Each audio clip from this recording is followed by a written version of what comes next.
Hello everyone, hope you're doing well. Welcome to the stream. So today we're going to be doing a couple different things. We're going to be using PACX, the passenger and crew experience add-on. It's going to add some dynamic audio and crew interactions to today's flight.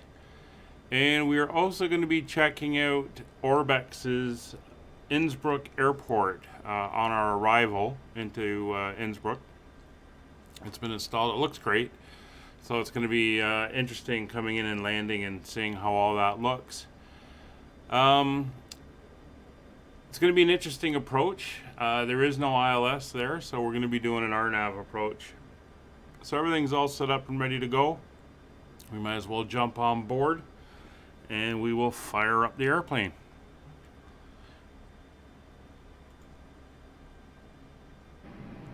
Alright, so the power is on. Obviously we had to turn the power on to get the bridge over to it.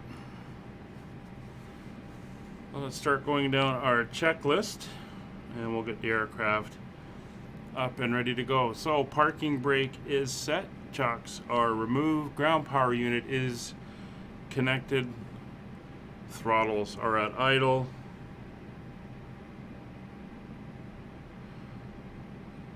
Batteries are on, engine masters to normal. Batteries are reading good. Generator switches are on, external power is on. We'll get the adheres up and aligning. It's going to take a few minutes. And we'll get our brightness up on our panel displays.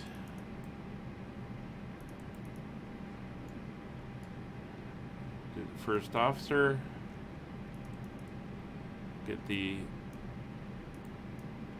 panel up there, the FMC. Go up on the A cars. Get the lower panel lights on.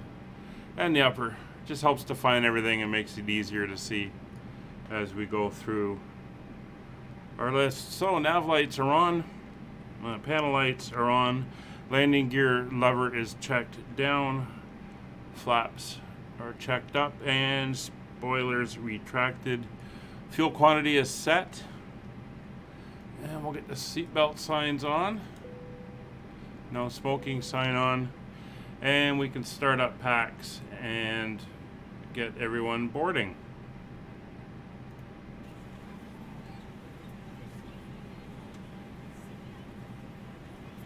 Alright, so one of the things that we're able to look at is we can let's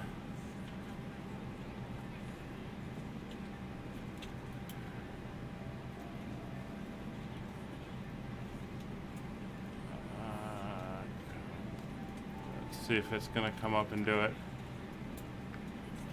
No, it doesn't want to. But there's a screen that I can see here that shows me everyone getting on the aircraft. I was hoping it would do it.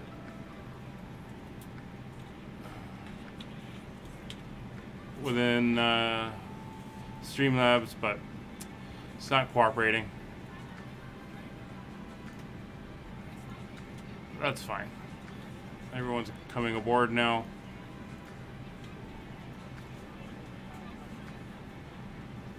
I'm getting on. So the weather is good. Almost no clouds over Europe right now. Winds are light, and I am using Rex Weather Force, so it is live weather. Oop, forgot to turn that on. Sorry, my virtual airline tracking. So we'll get that running for this flight. So de-ice we're not going to need, so that's all turned off. The transponder, well, it's set for 7,000, that is fine. I'm going to throw the beacon on. Emergency lights are armed, and crew oxygen supply is turned on. We'll also get the air moving in the back and the cockpit. Get a little bit more comfortable. There we go. So we're going up to 6,000 feet initially. If we go to our departure,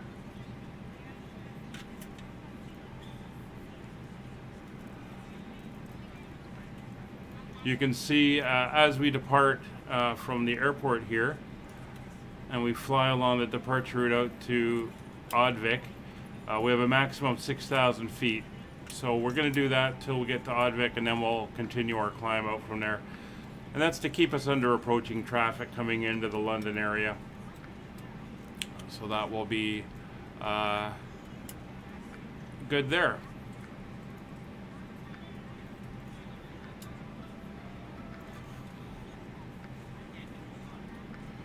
So we can go down and set up our flight plan. We do not have our departure and arrival stuff in here, although the route is in here. So we check the aircraft data. It's all good. Hello, ladies and gentlemen. I would love to welcome you aboard our flight. When you find your seat, please be sure to place your larger carry-on items in the overhead bins and smaller items underneath the seat in front of you. Unless you're in the front row, please place all of your items in the overhead bin. If you have any trouble finding a location for your carry-on items, please let a flight attendant know and we would be happy to assist you. If the overhead bin is full, please make sure you close it as a courtesy to other passengers. Please double check that all your items are put away so that the aisle is clear and other passengers can make their way to their seats. If you're in an emergency exit row, please leave the exit seating responsibilities in the card in the seat back in front of you. If you're not able to comply with these actions, please let a flight attendant know so that way you can be reseated. Now's the time to get out any last-minute text messages if you need to, but we ask that once you depart from the gate, you put away any laptops or tablets. Thank you and welcome aboard. Alright, so we entered in all our information. Our V speeds have been adjusted for our weight. Now we can go to our flight plan. Oh, Ari Paul, hey, how you doing today? Oh, you must be working, what, night shift? Given the time where you are? Well, thanks for joining us. Alright, so if we go back to our flight plan, we are departing on runway 08. So we're going to go in here, departure 08 right. And we're doing the ODV2Z departure. That's that one there. And there's no transition, so we'll insert that. And the plan right now, given the weather in Innsbruck, is we're going to be doing the RNAV Y for runway 08. We're going to be coming in via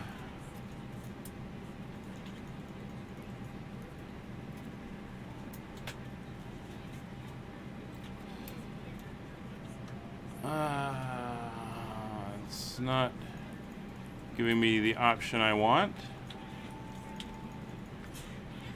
The Tulsa 3A arrival. But Elam, I believe, is correct. Yeah, via Elam. So we will insert that in.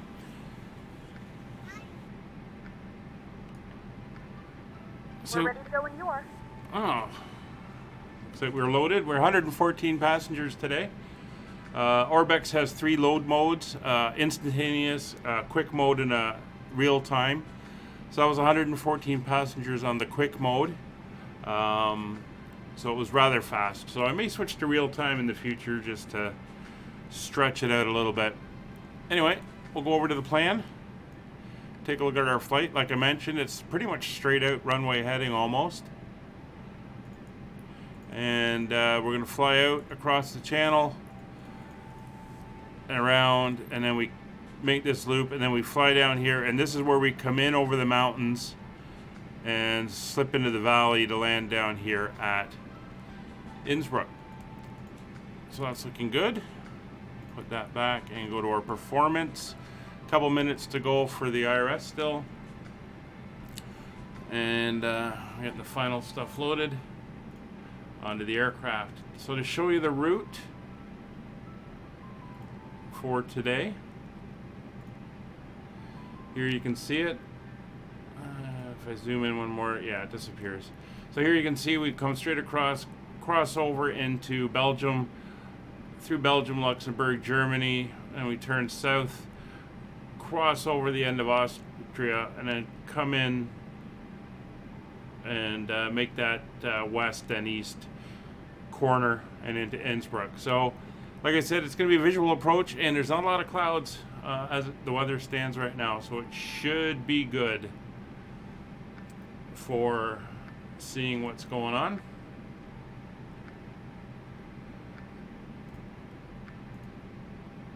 Okay. So we've got a minute to go. So we'll get the APU up and going.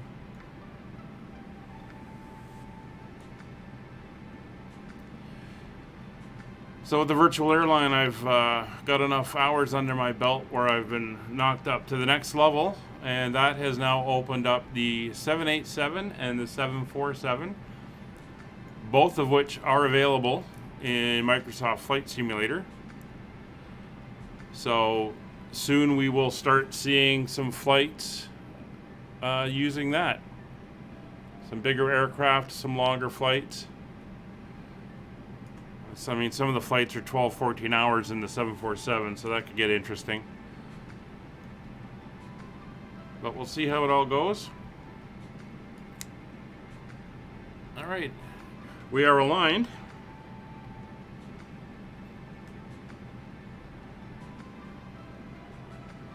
We're just waiting on the APU now. So with everybody on board, we can get the doors closed on the aircraft. We'll get them to pull the jetway away.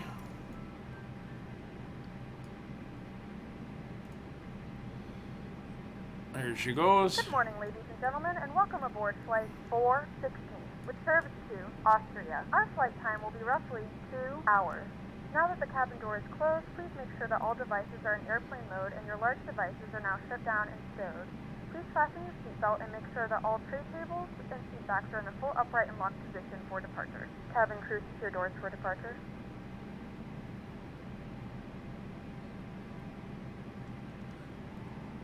Well, I don't know. That could be fun. It could make for an interesting day. I've seen people do it. I think the shortest ones are in the 6 to 7, 8 hour range. I believe YouTube has a limit of 8 hours on. Like you can stream for 14 hours, but I think the videos are only 8 hours. I'm not sure if you go over if it breaks them into multiples. I'll have to look into that, but we will see. Anyway, we are good. The jetway is away. The ground crew says we're clear, and the APU is up and running. So APU bleeds will come on. APU generator is already on. External power will come off.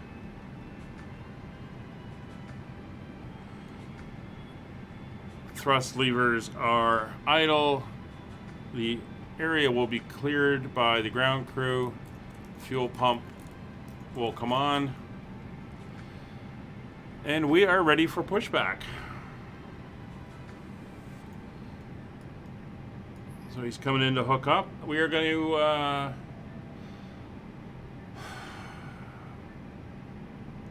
we're going to push tail to the left from the way we're sitting. And then we're going to taxi around. We're going to avoid some of the more congested areas around here.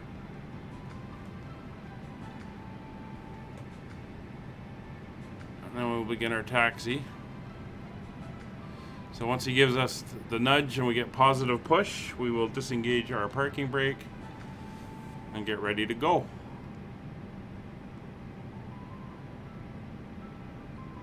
There we go. So parking brake is coming off. Engine start switch to number 1. Starting engine number 1.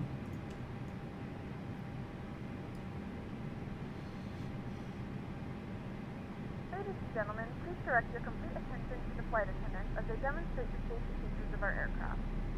You will notice a light illuminated above your seat. When this light is illuminated, please fasten your seatbelt low and tight across your lap. To To fasten, insert the metal fittings into one another and tighten by pulling on the loose end of the strap. To release your seatbelt, lift the upper portion of the buckle. We suggest that you keep your seatbelt fastened throughout the flight as you may experience unexpected turbulence. There are several emergency exits on this aircraft. Please take a few moments now to locate your nearest exit. In some cases, your nearest exit may be behind you. If we need to evacuate the aircraft, floor-level lighting will guide you towards the exit. In the event of a decompression, an oxygen mask will drop in front of you. To start the flow of oxygen, pull the mask towards you. Place it firmly over your nose and mouth, secure the elastic band behind your head, tighten the straps if necessary, and breathe normally. Although the bag does not inflate, oxygen is flowing to the mask. If you're traveling with a child or someone who requires assistance, secure your mask on first and then assist others. Keep your mask on until a member of the crew advises you it is safe to remove it. In the unlikely event of a water leak, Starting a engine life number vest 2. is located in a pouch under your seat or between the armrests. When instructed to do so, open the plastic pouch and remove the vest. Flip it over your head. Wrap the straps around your waist and buckle at the front. Pull the strap to tighten. To inflate the vest, pull firmly on the red cord only when exiting the aircraft. If your life vest does not inflate automatically, blow into the mouthpieces for manual inflation. Each vest is equipped with a whistle and light. If necessary, your seat cushion can be used as a secondary flotation device. Pull the cushion from the seat, put your arms into the straps, and hug the cushion to your chest. Once again, all devices must be in airplane mode and your larger devices must be turned off and stowed at this time. Please securely stow your personal items. Make sure your seatbelts are fastened and seat backs and tray tables are in their full upright position. We remind you that this is a non-smoking flight. Tampering with, disabling, or destroying the smoke detectors located in the lavatories is prohibited by law. All of this information and more can be found in the safety card located in the... Alright, looks like a good start on engine number 2. We have fuel flow, temperatures and pressures are normal. And we hope you enjoy your flight. Hydraulic switches are good, electric switches are good. AP will come off. And mode selector will go to normal. For taxi checklist. Probes come on. Altimeter. Current altimeter is 1019. 1019, and we will zoom in on our standby.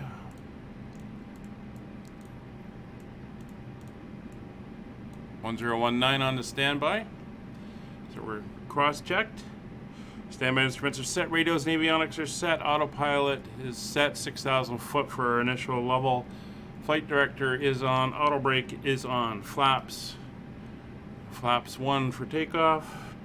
Elevator trim will go to 1 up. And flight control check. Full left, full right, neutral, full back, full forward, neutral, left rudder, right rudder, neutral. And we'll nose light on for taxi. And we're gonna head out. So a couple changes around here. I have turned the vehicle traffic at airports down to 5%. So trying to minimize all these guys running around and us running into them. Hopefully that works. I also turned on the airplanes up to 100%, so there's a lot more aircraft around, which looks a lot better.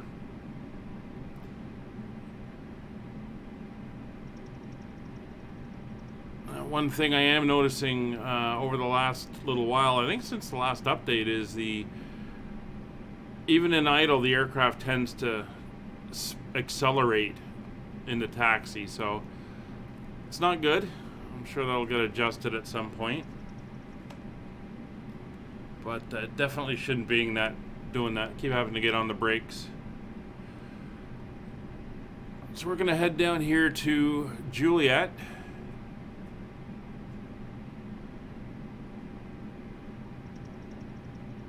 Which is this one here. We are going to follow this all the way down, loop around 08 left, and then get us out on 08 right. So again, we're running live weather. This is Rex Weather, Weather Force, and although I've set the time to a daytime flight, or else we would have been doing this as an evening flight in the dark. This is the weather. It is clear and sunny, and the weather across Europe is pretty good at the moment, so should be a lot to see on the flight. Again, roughly a 2-hour flight to get down to Innsbruck. Alright, speed brake is armed. See the speed creeping up here. We'll do our TO config check.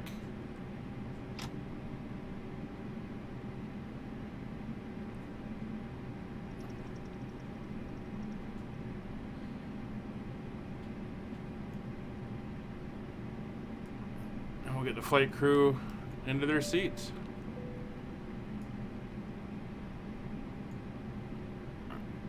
There we go.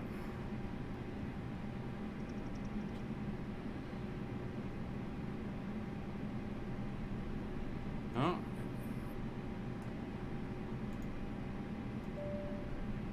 There we go. Might have been going too slow the first time.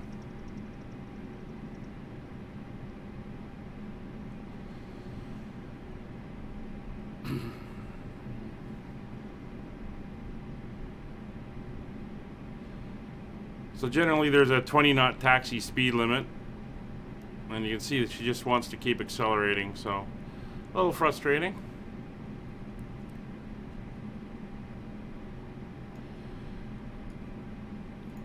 So one of the neat things, the latest community update for the Airbus, they've separated the screens, so now I tend to run this one at 40 miles with the weather radar on, and this one I adjust in and out, and on landing I'll turn the terrain on so I can see the terrain on this one. So it's a nice addition to get them split. I'm just waiting for them to be able to split the FMCs down here so I can have different information appearing on both, as you would do in real life.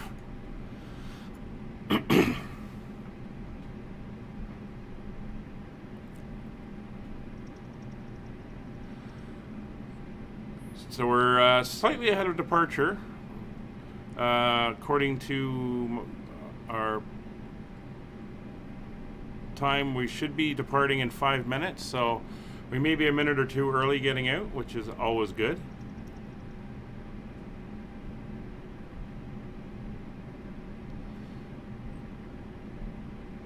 Nothing to start off a flight like being on time.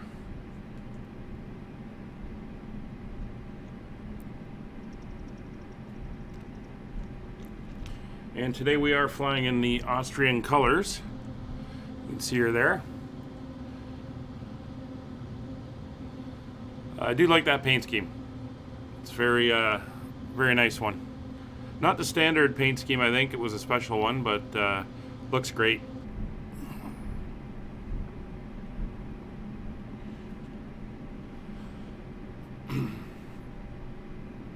So we're almost down to the end of the runway.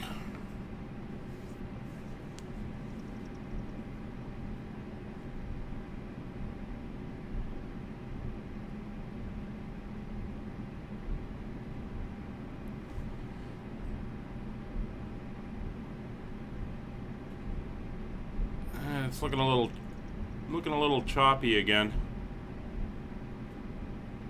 Let me just do this quickly. This seems to clear it sometimes. I don't know why exactly.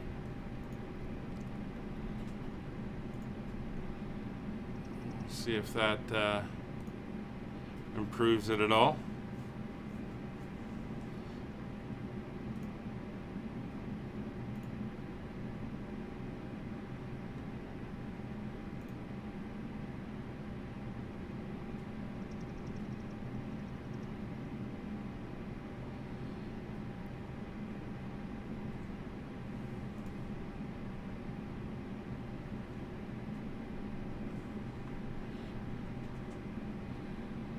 I might try dropping my bit rate down again. I had it pretty high for the streaming, and the research I've been doing says that's more for like first-person shooters where there's a lot of movement and action. So I may drop it down again to a bit less to take into account the non-frenetic nature of what we're doing here. Let's try to get around here. So we head down to the runway.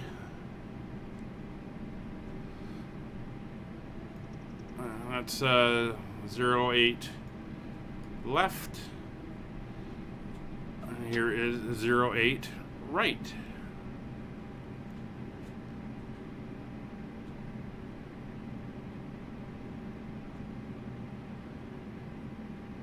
I'm not sure if I want to play with the stream in midstream, but I'll definitely take a look at that bit rate. Anyway, parking brakes are on. Flight instruments are checked. Instruments are checked. Takeoff data is checked. Landing lights, come on. Taxi light to take off. Strobes are on. Pitot heat not required. Day ice not required. Transponder to TARA. PWS on, and weather radar comes on. So we will start the clock and we'll move out. And I think we're going to do a rolling start on this one.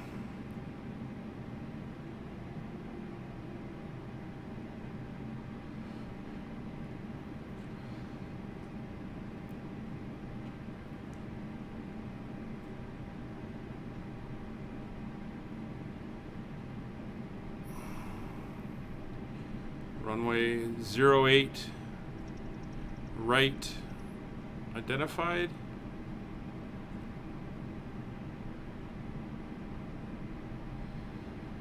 Alright, engines to 40%. Nose down. And takeoff power set.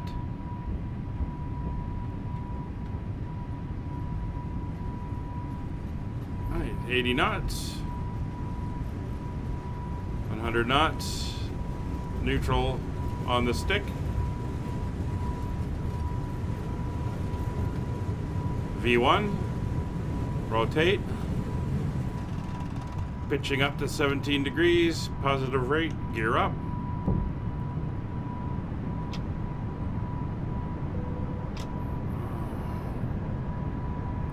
Alright, there's your 17 degrees. Spoilers are disarmed.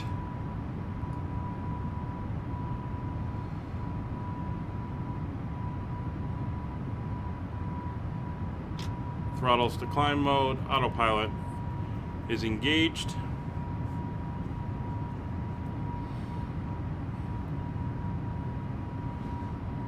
Alright, we're leveling off for acceleration.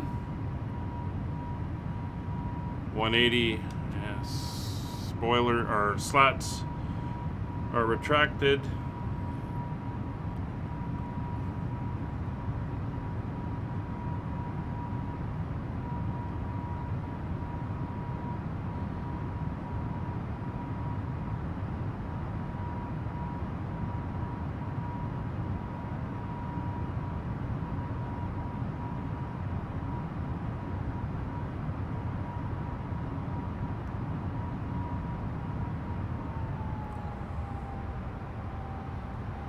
Trying to figure out where we're flying to here.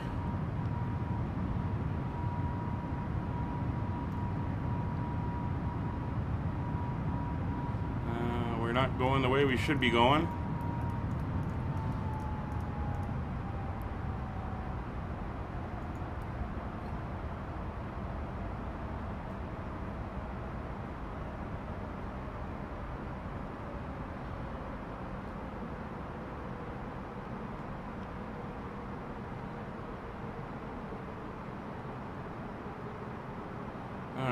Let's try this again.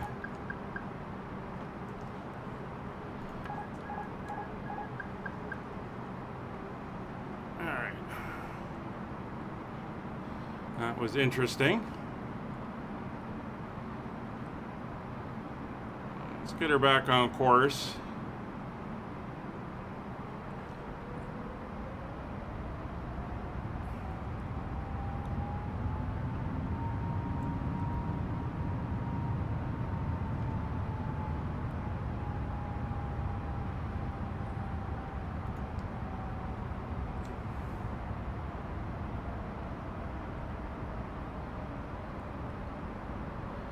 Not sure why she decided to fly off in that direction. Yeah, let me get this fixed and then I'll explain how the runway numbering works. Oh, don't want to be diving.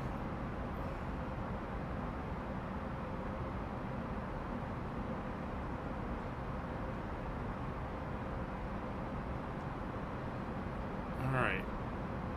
If I do that, are you going to go where you're supposed to be going? Perhaps.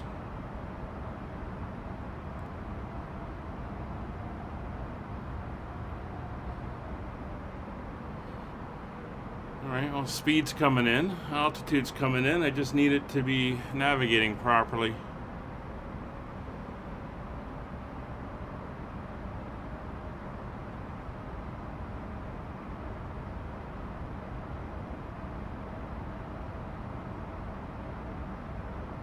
You should start to straighten out.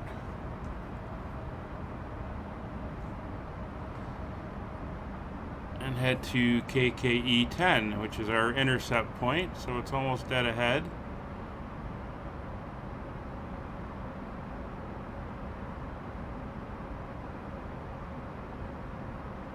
No?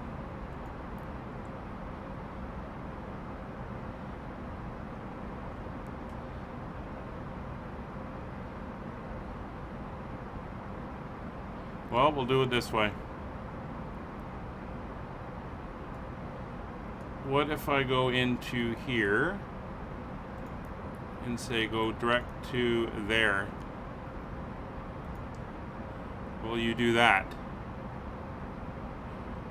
If I go insert.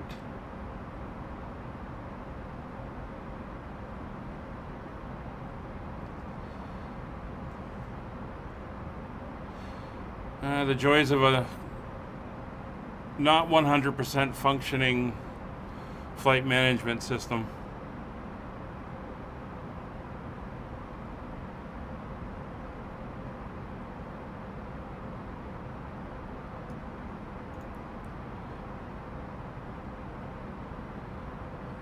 You should start to level out because that's where we're headed.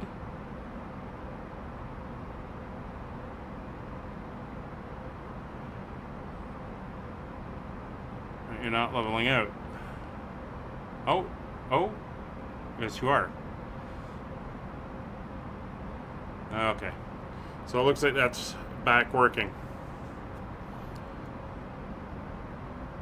Right, where were we? Oh yes, Southeast England.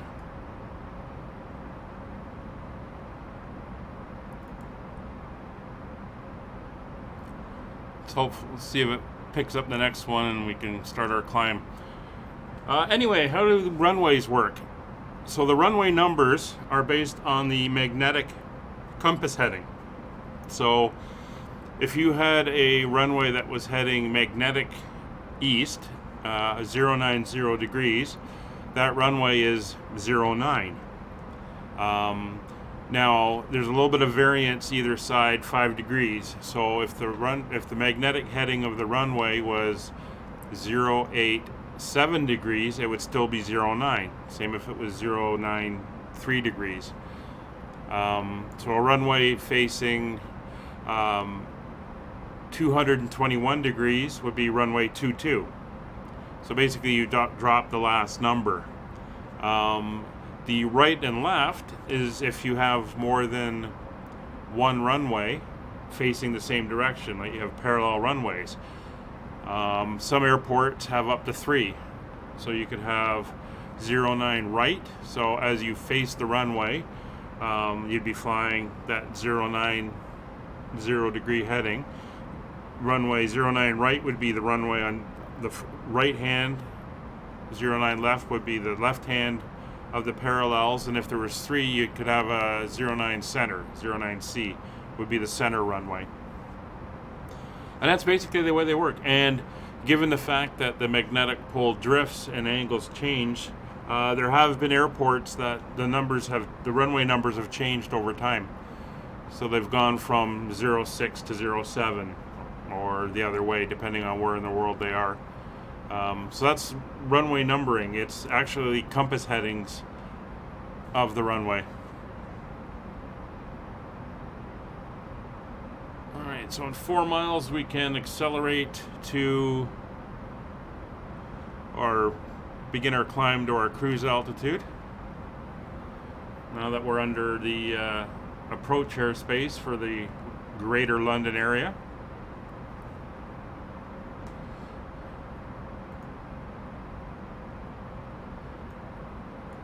So we're going to be climbing to 33,000 feet.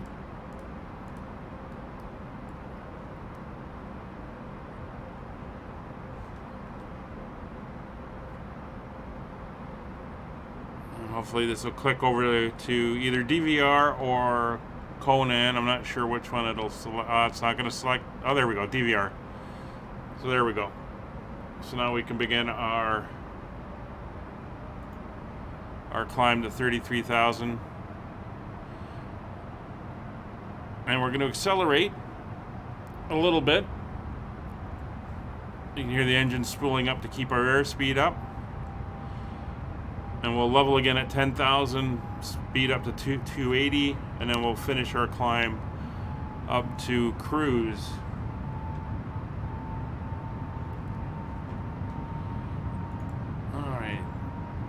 So fun and games at the start. Hopefully the landing's a little bit easier.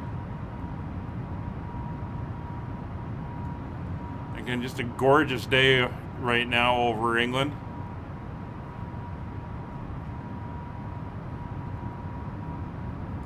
Ideally, this would be at nighttime, but I didn't want to do the flight in the dark. But I did want live weather, so it's all good.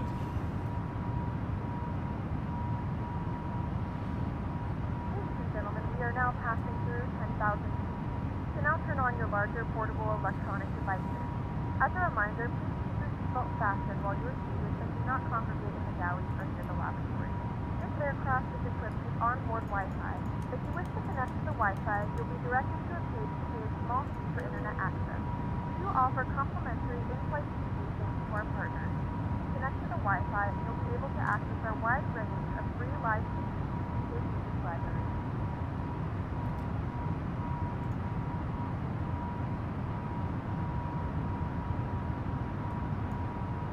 Alright, so we are climbing out. See, we're approaching the east coast of England, southeast England, and we're going to cross the channel, make our way down a little bit, turn further south, and then make our final approach into Innsbruck. So now we just kind of sit back and relax. Enjoy the flight. You can see the coast, and then on the far side there's the coast of France and Belgium and the English Channel, and some sun glare in the atmosphere and some haze. That's the Thames estuary, and we're flying over Kent, I believe.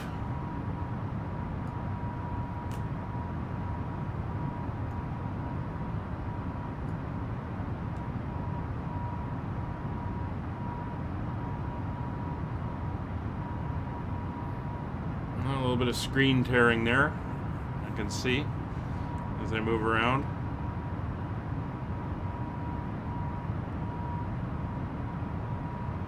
So I'm gonna make some notes. A couple things I'm gonna look into.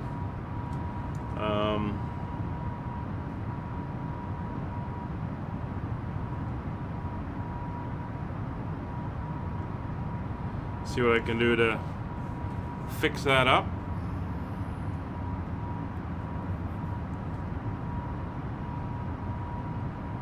I'm still noticing some significant frame drops or frame rate issues when heavy cloud, overcast, and stuff like that. It really gets choppy.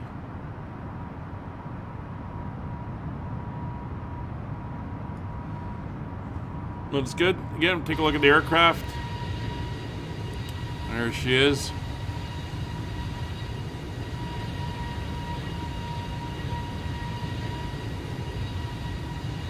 Looking really nice.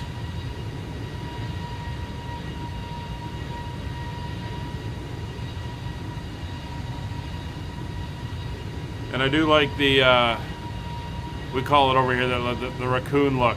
It's got the black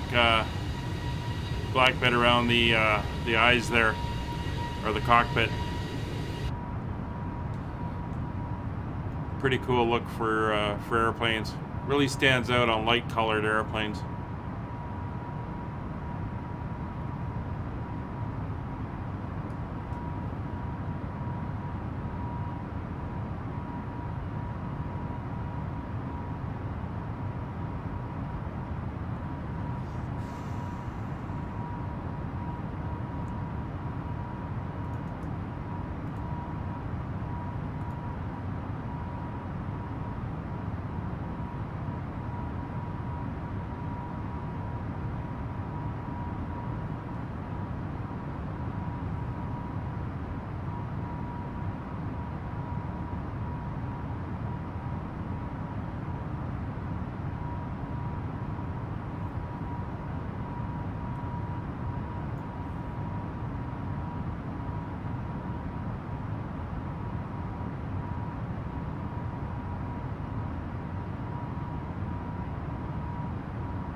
Yeah, definitely gonna have to take a look at some of the streaming setups and fine tuning.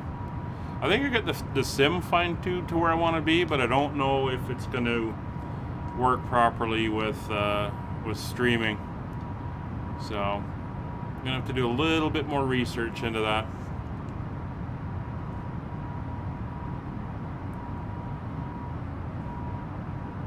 It's all new to me.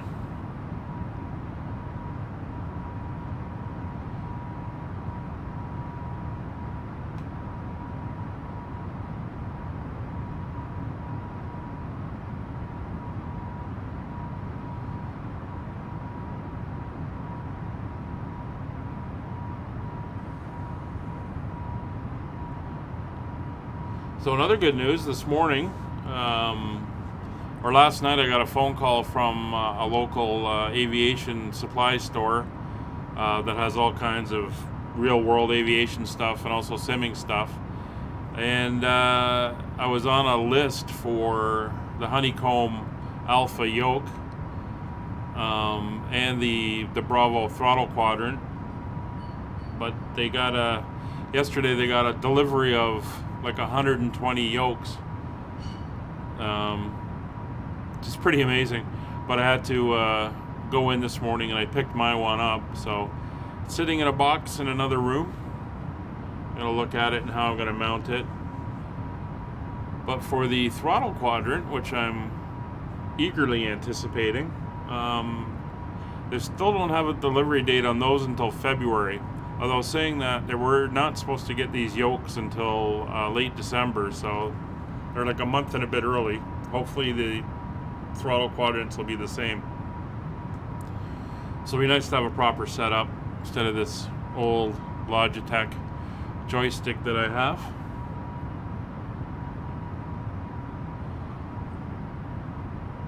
Make for some better control experiences, I hope, flying.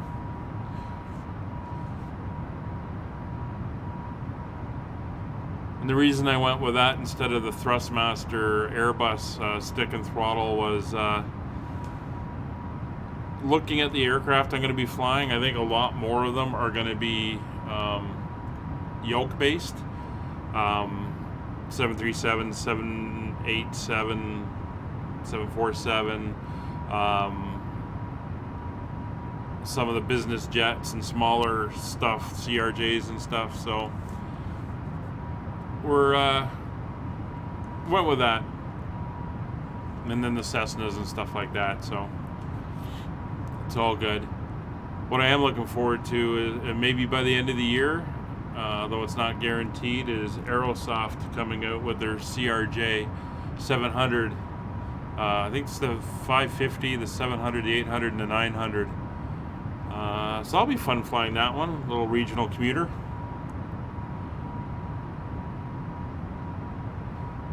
Give us a bit more variety.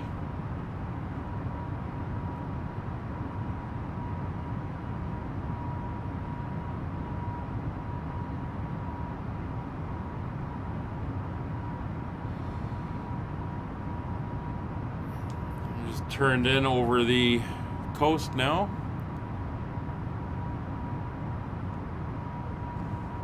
And somewhere out here is the town of Bruges.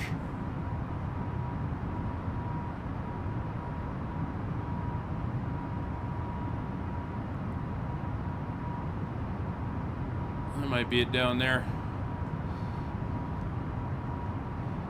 So just to place us in the world.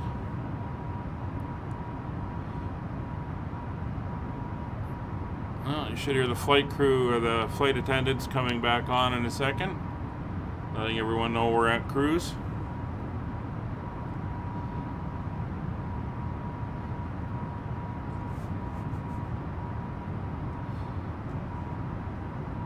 No meal service today on the flight, but I do think they'll be coming around with snacks and drinks. So as we're coming into cruise, feel free to grab yourself something. 3,000 feet to go.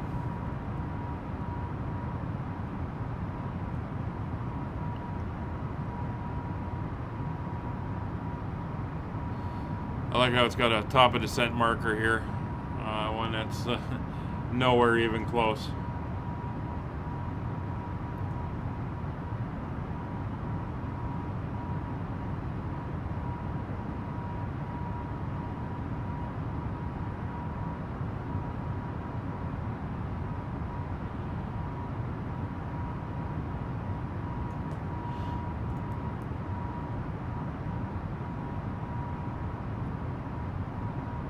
Oh, technically we're still on our climb.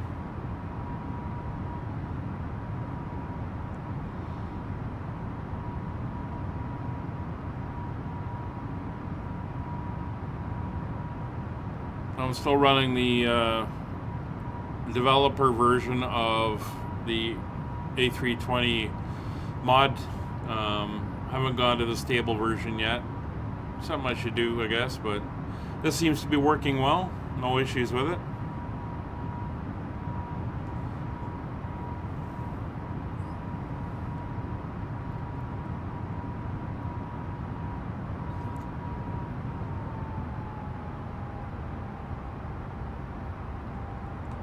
There we go, starting to level out.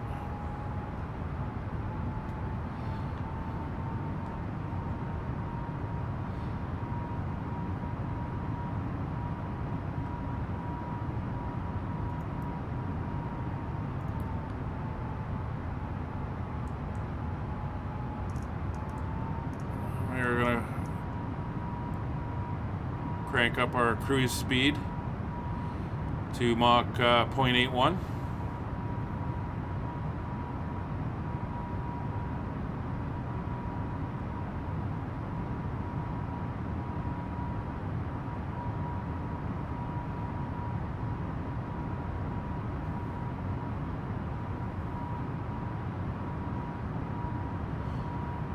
So in real life, I never did my IFR, just VFR pilot, but everything I know I've kind of gained through the sims, but it's pretty good. I've been doing some research into the different types of approaches and what they'll entail and whether they can actually be done in the sim here.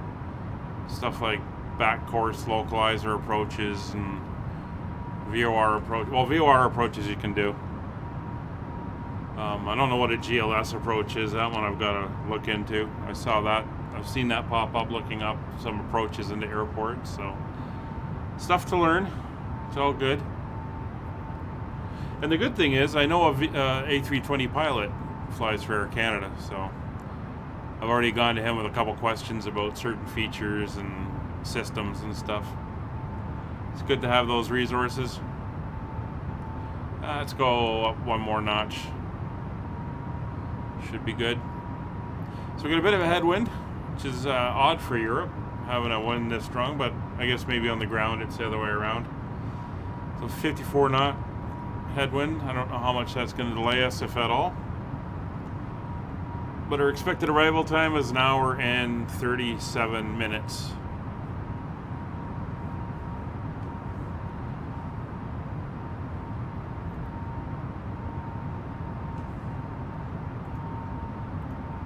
So the other thing I'm considering doing is I've done a few flights on VATSIM.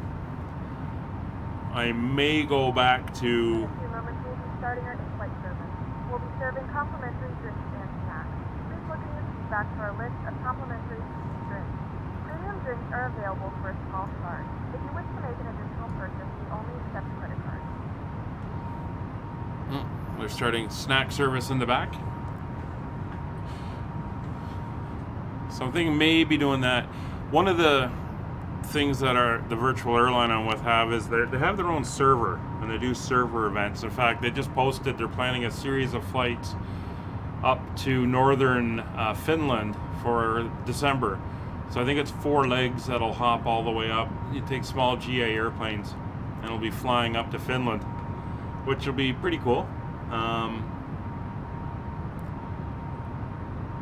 So that'll put us like on TeamSpeak or something on their own server, so that we're all together. I'm thinking of maybe doing VATSIM again, or IVAO, not sure which one. But I want to get the streaming thing down and make sure that I'm getting the best performance before I start doing that.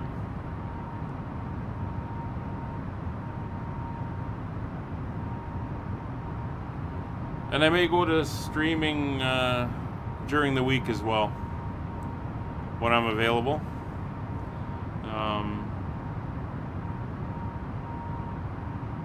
I may keep the Saturday 1 o'clock one for, I know it's easier for people in Europe. I may do evening flights during the week. Maybe a daytime one during the week and an evening one during the week. I don't know. Thinking about it.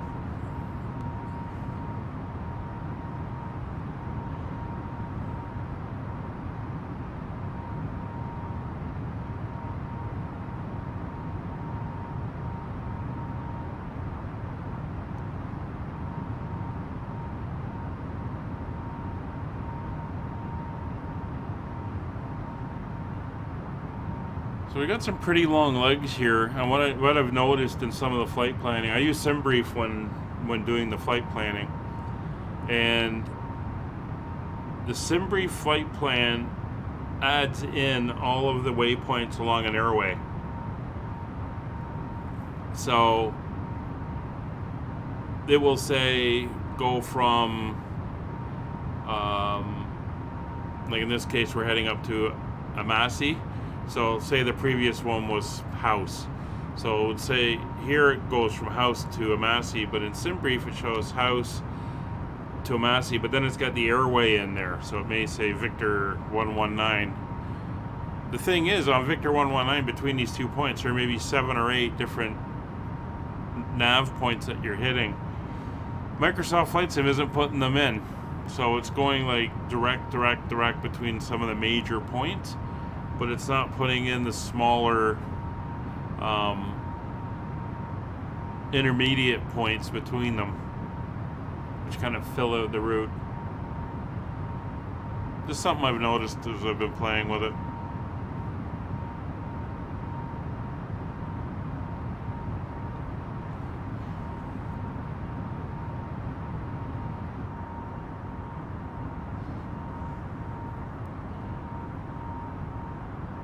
See the haze in the atmosphere.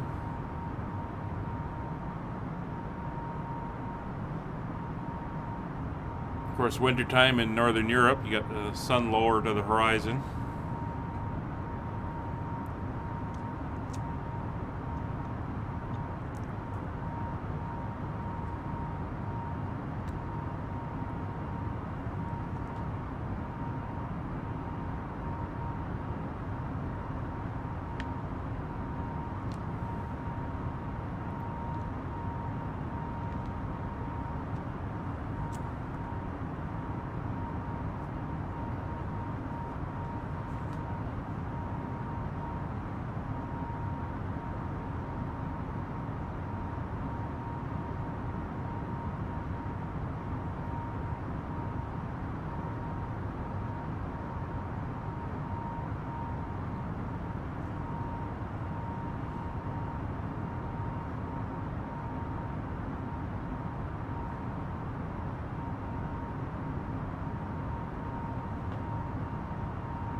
So not sure if anyone is looking at doing flight sim in VR, but apparently it's in beta now.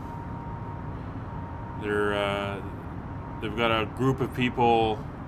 Apparently Microsoft have their own VR headset, and you're using those as the initial test. So they got a group of people that are doing this with VR. I just think that'd be a little bit too freaky. Kind of the same reason I'm not a fan of 3D movies for the most part. But hey, some people would probably love it.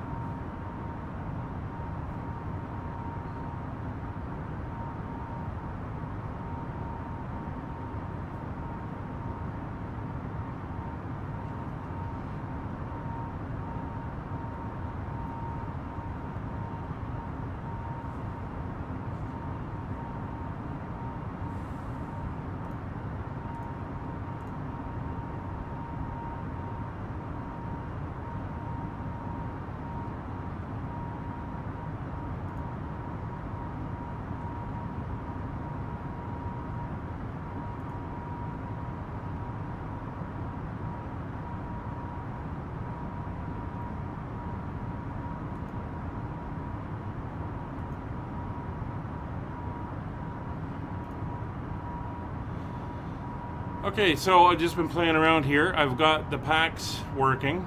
So if I do this, I can bring it up on the screen. And so what this is showing is the cabin of the aircraft. So the way PACX works is it's passenger and crew experience is what it stands for.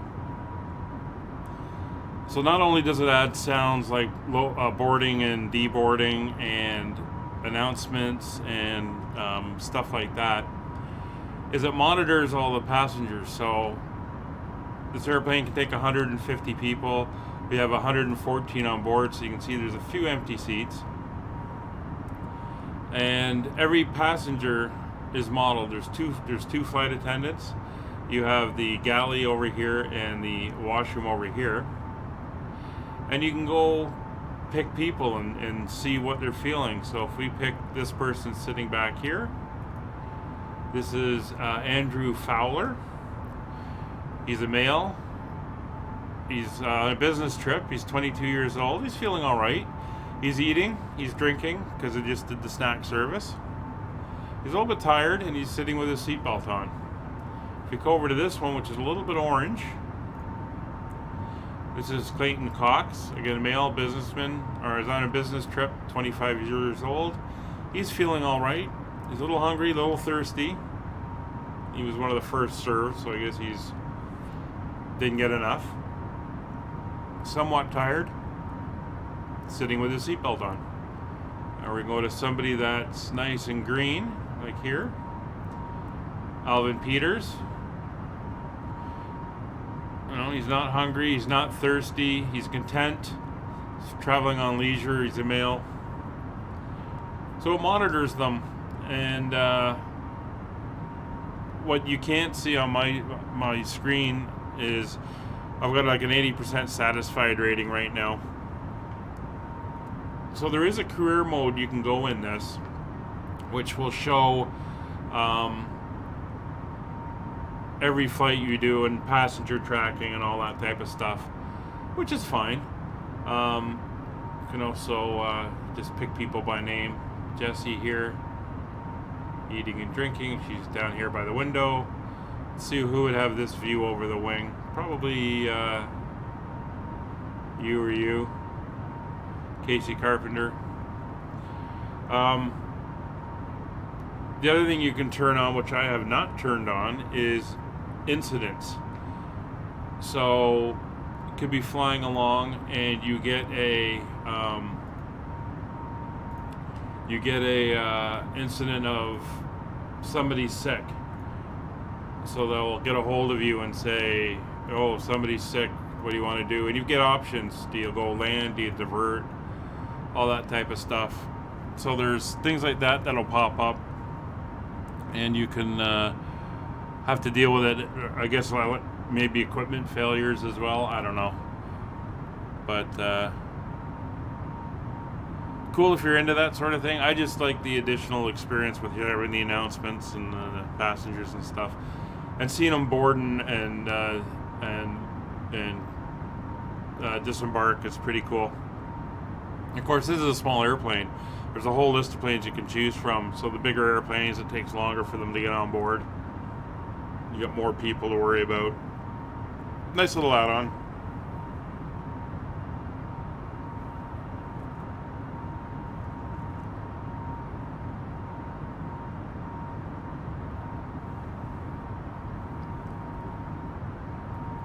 Yeah, there's a lot more to it than I'm playing with it. So there's another one I found that I haven't figured out. I haven't figured out how to do it yet properly. It's a moving map, a VFR moving map that I can put up on the screen. It's drawing information out of the sim to put the aircraft position over maps.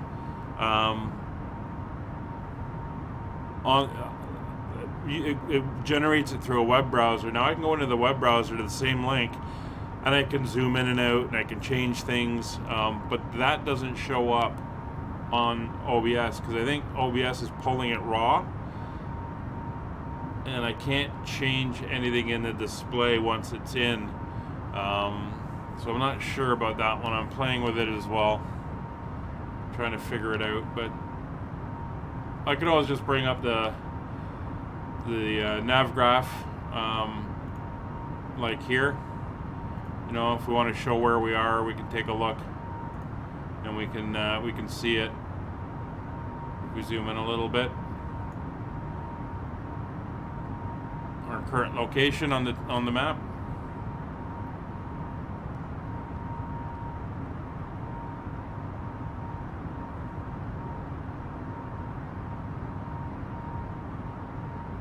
So this will be a pretty scenic approach coming down here to the Alps, down into the mountains. You can see we descend here. We basically come down here. We head down into the valley. I might as well show you the approach while we're cruising along here. So here's the approach. The airport is here.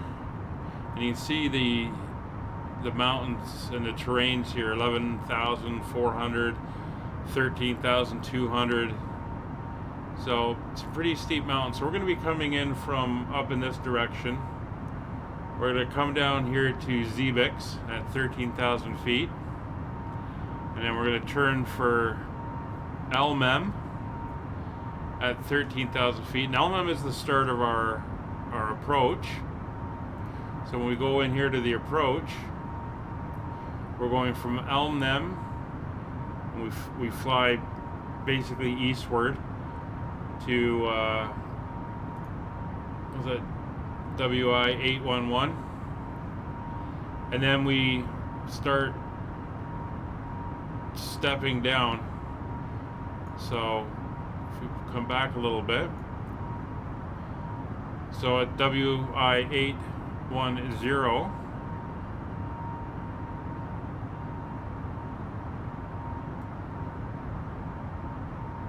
we're at 13,000 feet.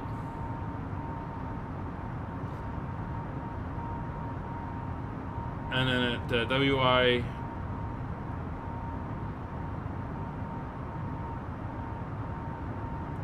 11, we got to be at 10.6, so we're descending down 9,600 at 812, 813 we're at 8,300, 814 we should be in sight, but we're maintaining that slope. It's a little bit steeper than a normal approach at 3.77, and then we got to make this turn here at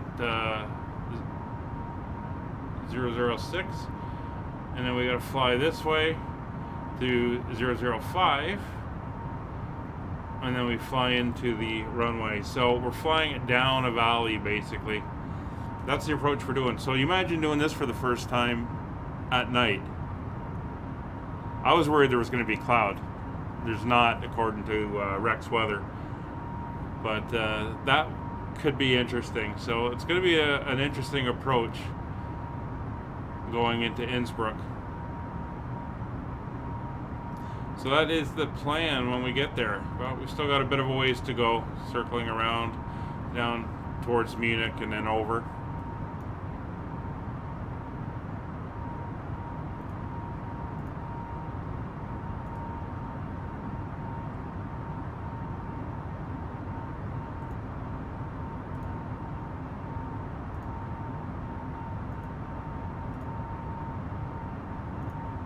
There we go.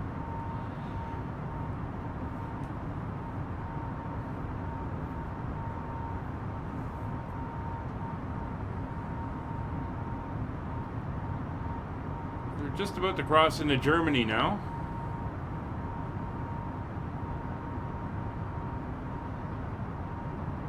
About 20 miles to go.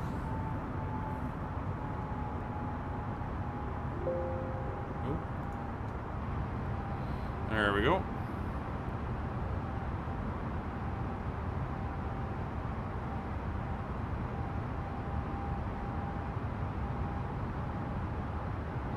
Then we just had some more weather loading because it seems to have jogged altitudes and airspeeds and stuff. Fortunately, I find the weather injection is still pretty harsh at times with the way it's doing that.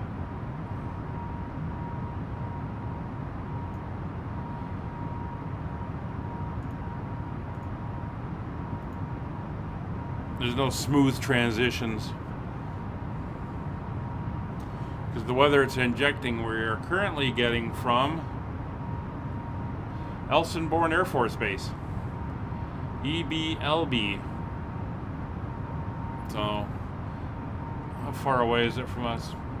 8 kilometers from us, so it's pretty close.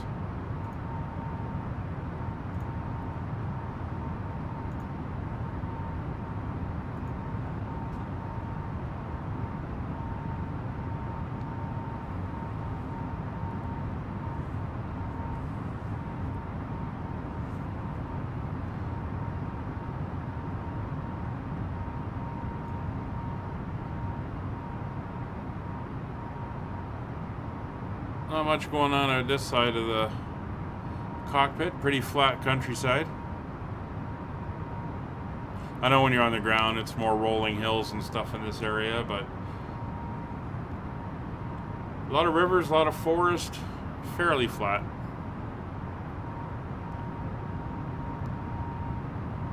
It'll get more interesting as we get further south and we see more of the mountains and everything like that.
So 1 hour and 15 minutes estimated time to our arrival at Innsbruck.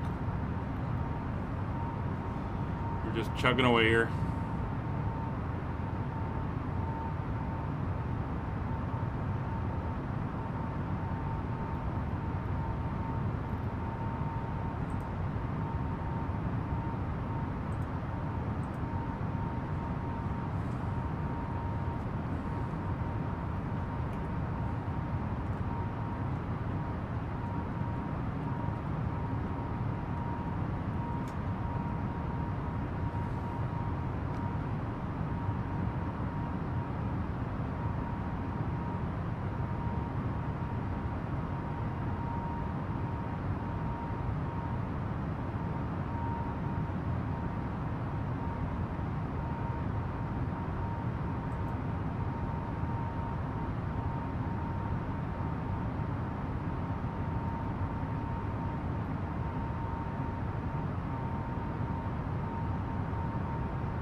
A little position update. You can see we're over here heading towards Frankfurt, and over Frankfurt we're going to turn more south-southeast, head down through Bavaria all the way down to Munich, where we'll turn south and then southwest to make our approach down here to Innsbruck. So we're getting closer.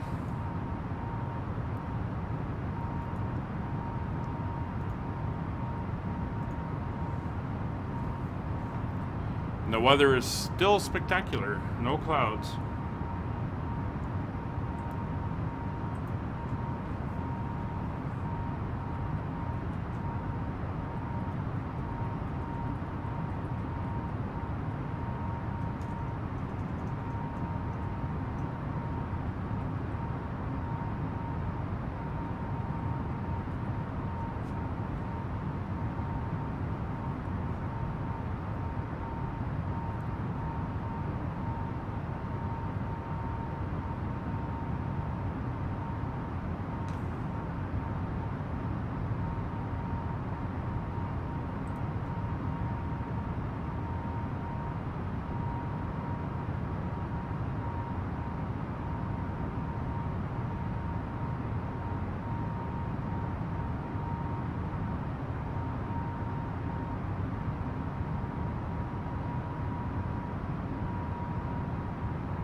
So, Ari Paul, you said you were going to watch this at work. Are you finishing up for the day, or are you going to be going through the night?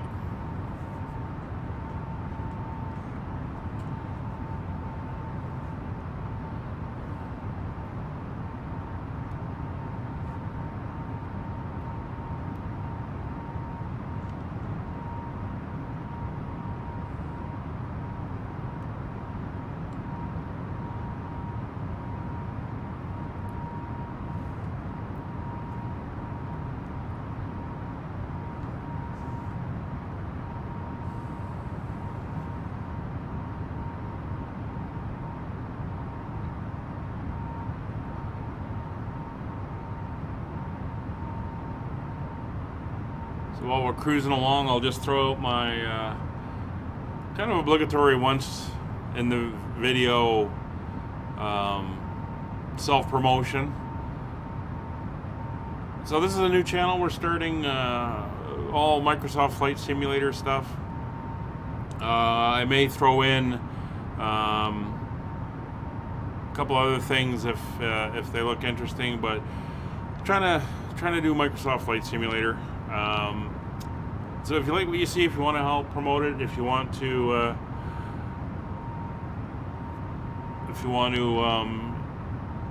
you know, just let me know, you know, I'm on the right path. Please consider subscribing, or the Frankfurt Airport just popped into view over there.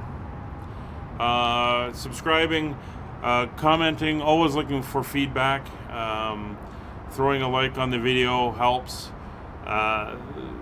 Just getting involved and helping to build up a little community here. It is appreciated. I know Flight Sim is a small user base or small group that's really involved in it, so it'd be pretty cool for you know, to help this thing get up and running. So I try to do a variety of stuff. I do GA aircraft, I do airliners, do sightseeing flights around. If you check out the channel, you see the different types of videos I've been doing. Just trying to keep it interested. And I did fly for 14 years, GA, so I've got some knowledge. I can help if people have questions. I have been flight simming since the start, back in the 80s, so pretty experienced, and I'm more than willing to talk about it, to help, provide advice where I can. So again, if you could, it doesn't cost anything, and hit the subscribe button. Try to get out 4 or 5 videos a week, plus at least 1 live stream a week, and we will we'll see you in the skies as we continue to expand and grow.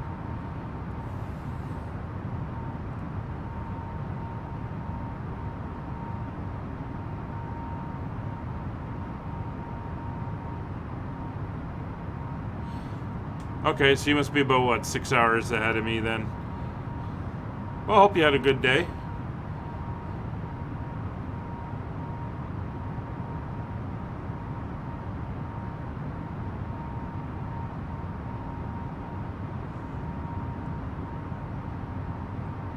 It's been interesting looking at the weather out the window here, with it being so clear in November in Europe.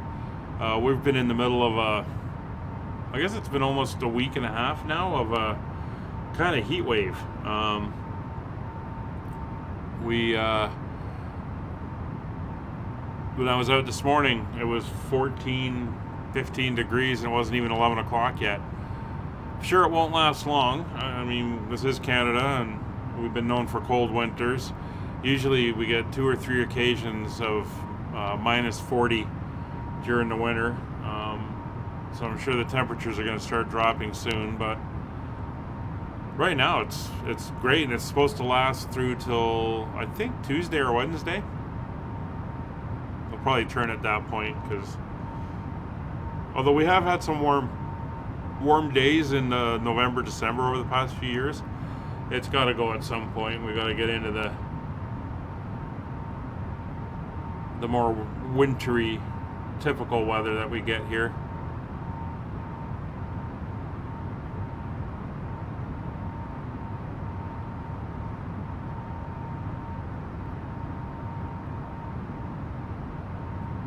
So we're passing Frankfurt Airport. I don't know if they've got this stuff programmed in or not. Oh, they do. And there's some airports there. EDDF, that's Frankfurt. I don't know why our airplane's not showing up. There it is. So EDDF is Frankfurt. EDFE, I'm not sure which one that is. Frankfurt's a big airport, big hub airport. Been in there a few times, and it's just massive.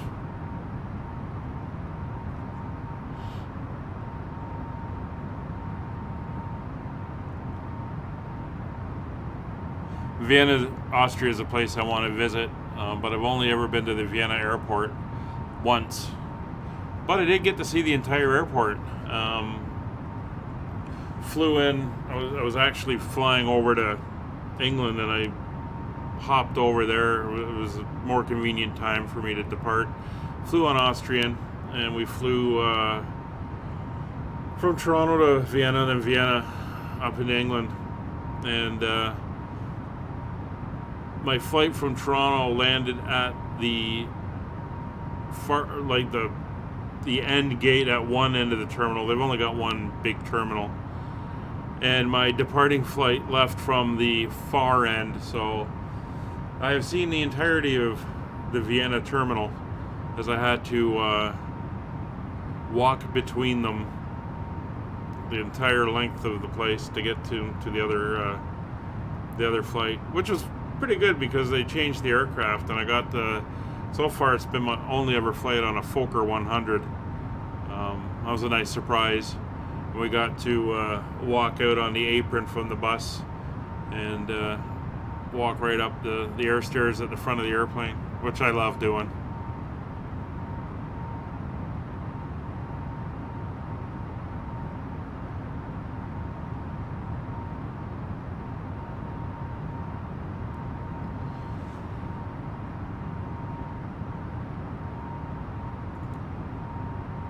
Alright, so you can see we're getting close. You know, the Innsbruck is only about 175 miles away, straight line, so we're starting to get in there.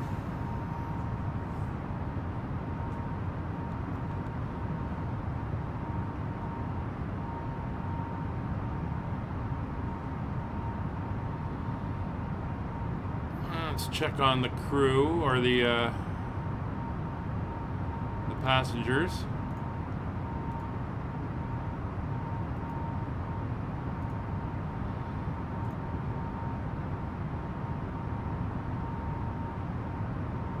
So they're pretty good. You can see the two flight attendants are up walking around.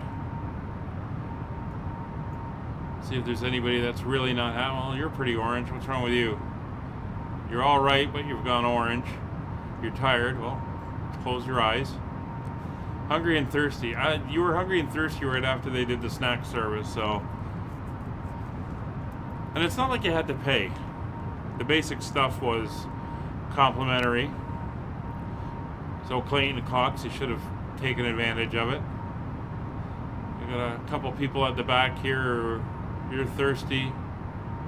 You're all right. You're content.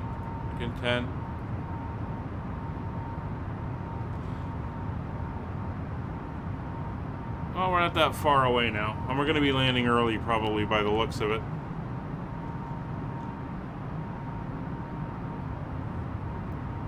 It'll be interesting to see what this looks like on a bigger airplane. Now, if I go into here, and I do that. Oh, there's my cursor. Yeah. Just noticed it wasn't on the screen. I remember watching one guy stream, and he had like 12 people all head for the washroom at the same time when he turned the seatbelt sign off. It was rather funny. But yeah, you get males, females. You see this person's 84-year-old, 23, 10-year-old, 10-year-old child. Where's that person sitting?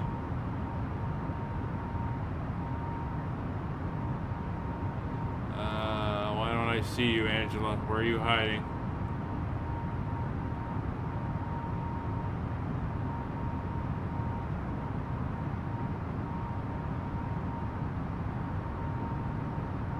I don't know.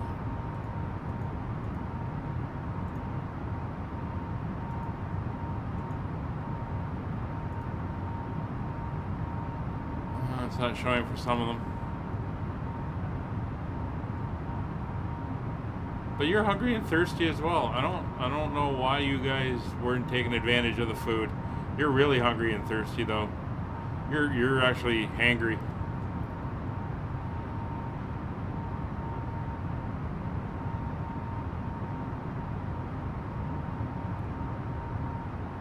but it's all right.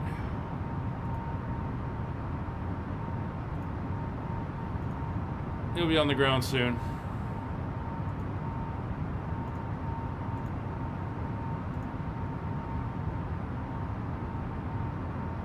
81 satisfaction.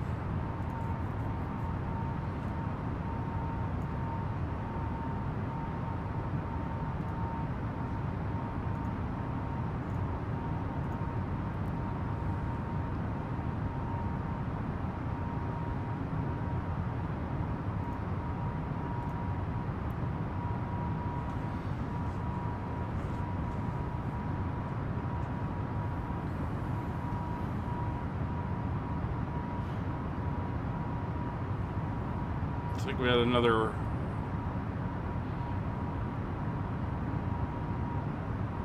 Schwabish Hall is where we're getting our weather from now.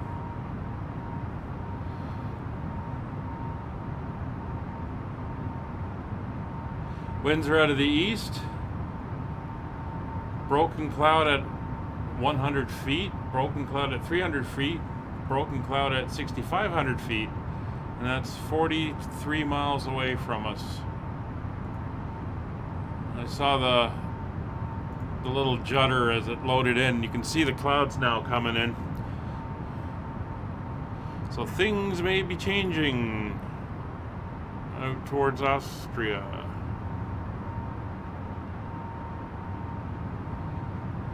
It could get interesting.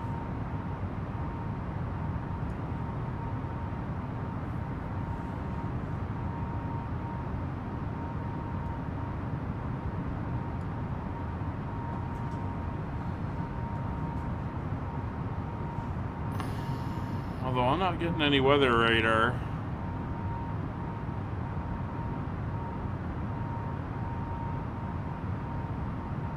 But you are.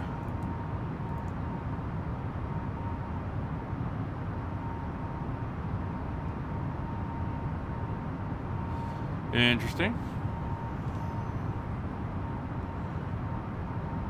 Well, as long as one of us are.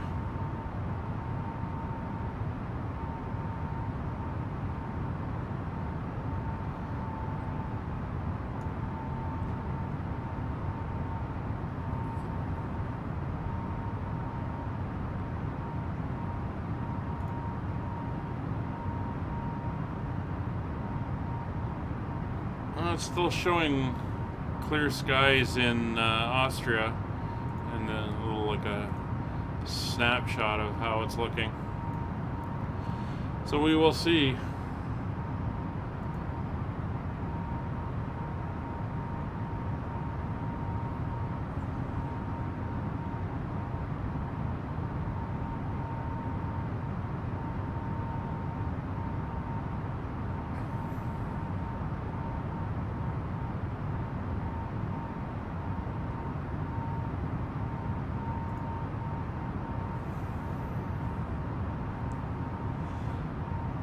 So the transition, I should have found the transition altitude for this place.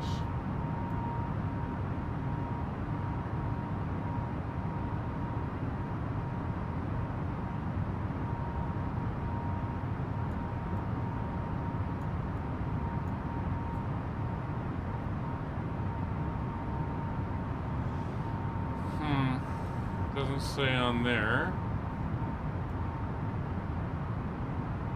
Airport elevation is 1,907 feet.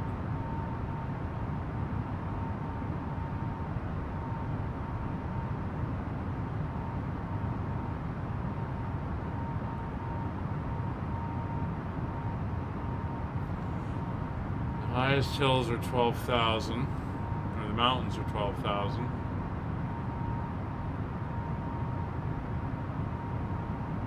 I'm gonna go with 18,000 for the transition.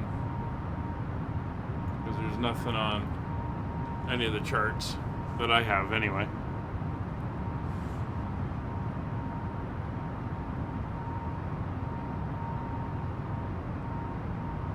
So we got to be down to 13,000 feet at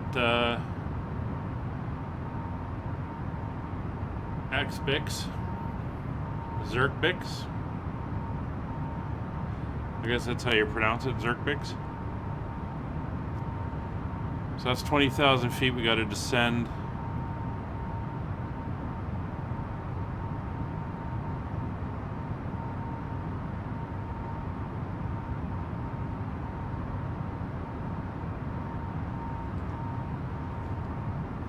It'd be nice if I could work out my distance, or can I work out my distance based on what we have here. So if we go into flight plan, I think this is my miles. So from here, it's 1330.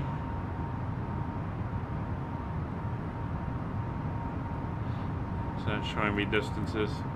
That's times.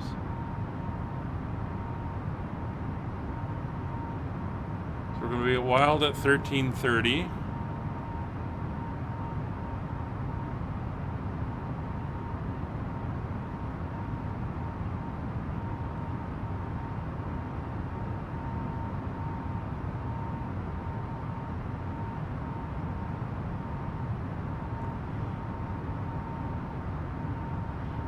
I like how these are running backwards.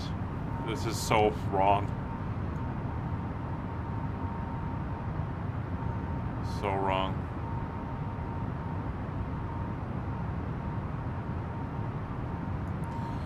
Well, the distance from Tulsi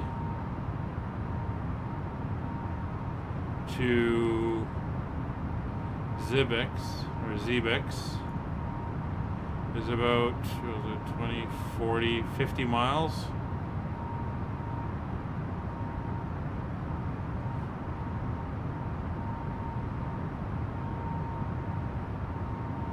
So I think at Wild we'll start our descent down to 13,000 and we'll just moderate our descent rate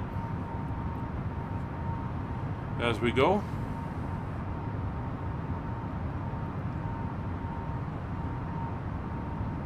And then we'll have to manually step down all the way here as we head into the airport.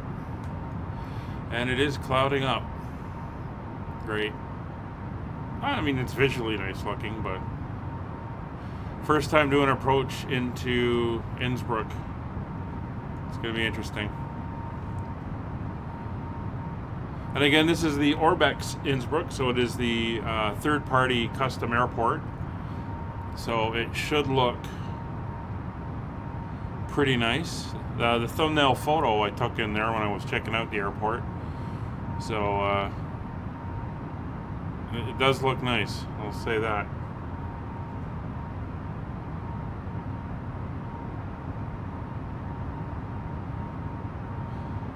Alright, so that's 40 miles to WLD.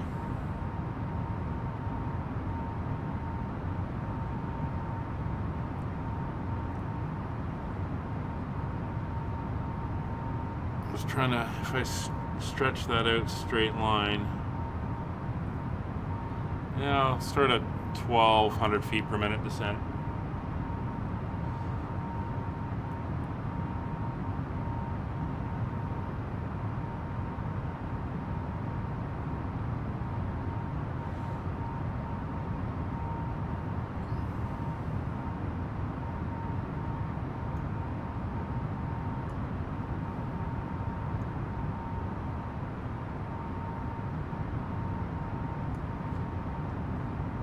Not much to see out the windows now.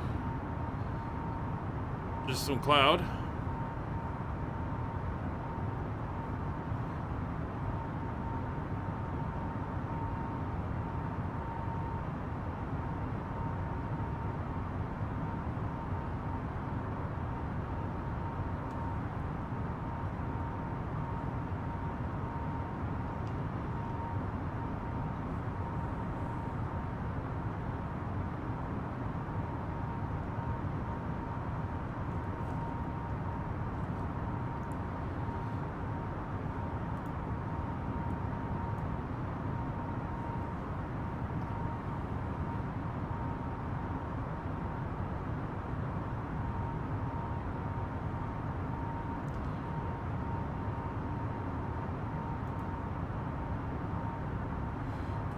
Want to hit that button?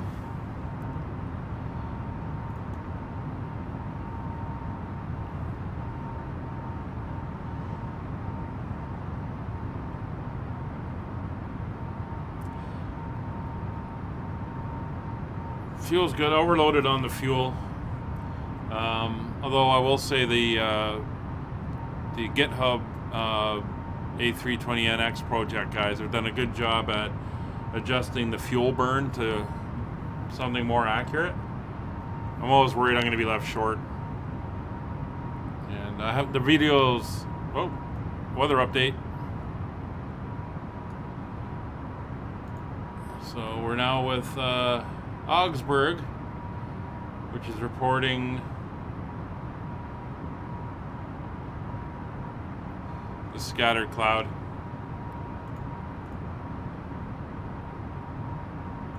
So you can always tell when the weather updates. You'll hear the engines change. Usually because there's an air pressure change, and because we're on standard pressure, it adjusts the height up and down. So then the aircraft is compensating.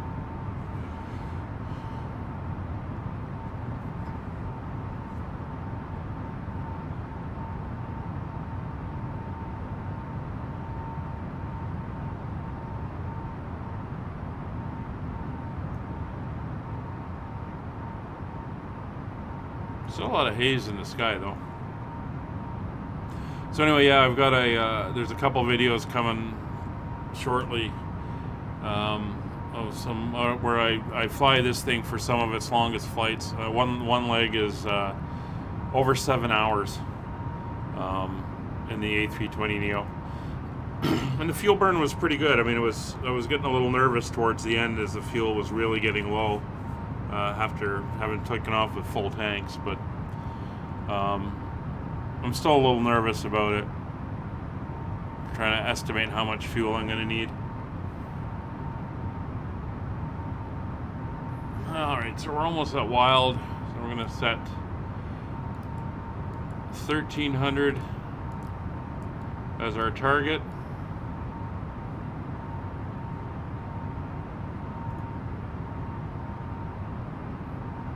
Shouldn't have to worry about mountains that high, because I think they're the 12,000 foot peaks are to the south of us,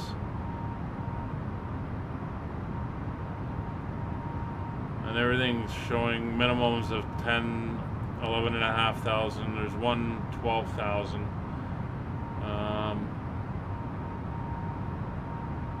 But we should be coming in north of that.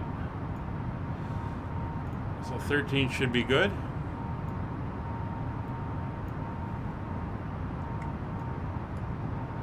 And like I said, we'll start at 1,200 feet per minute descent, and then we'll adjust. Oh, all the clouds are gone. And with the clouds gone, we can start to see the Alps on the horizon there.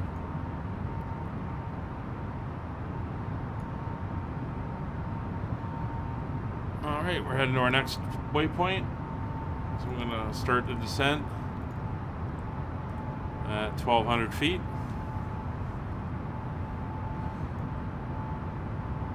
In case they're not paying attention in the back, I'll just let them know.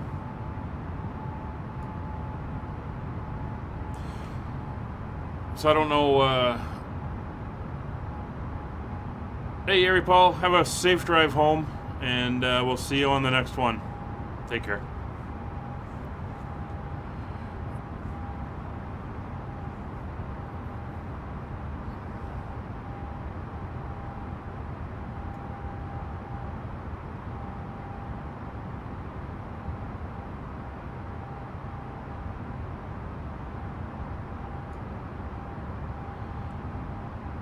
But yeah, if you feel when you're flying, if you feel that shift when they start the descent, I can always tell. You'll always hear that slight pitch change in the engines, and there's a slight angle change on the deck of the airplane.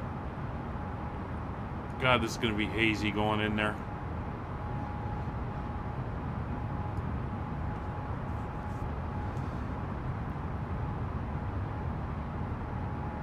Glad it's not cloudy. I'm glad I'm not doing this at night.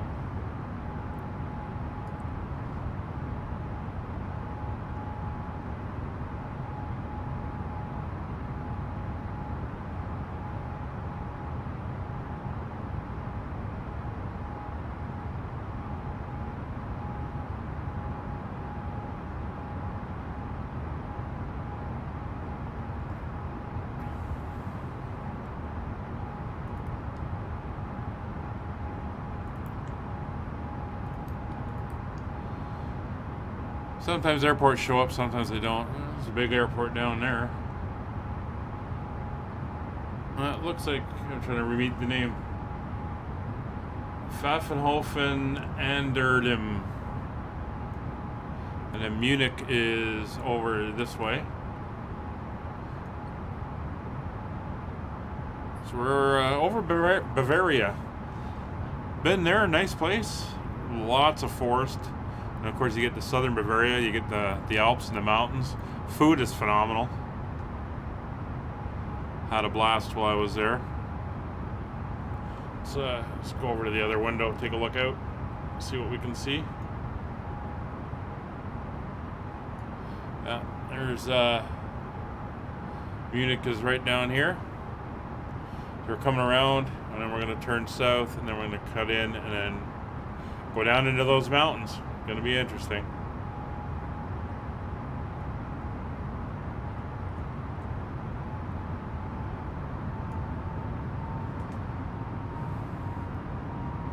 So we're going to watch our speed as we get lower. The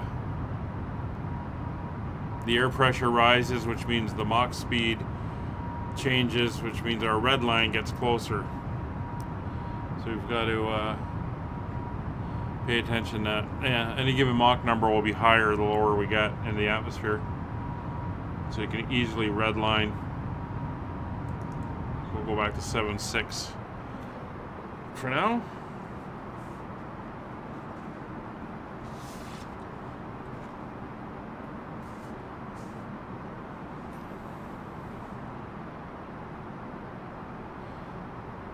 So we're about to make our turn here at PACX.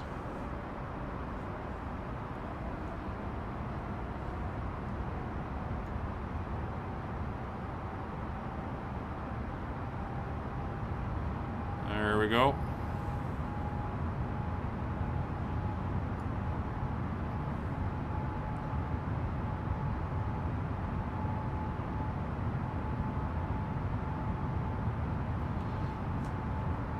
And for one last time, we'll take a look at the chart or the map.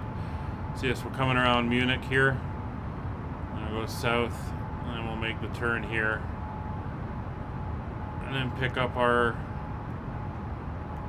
en route here, down through the mountains and the valley into Innsbruck itself. It's gonna be interesting.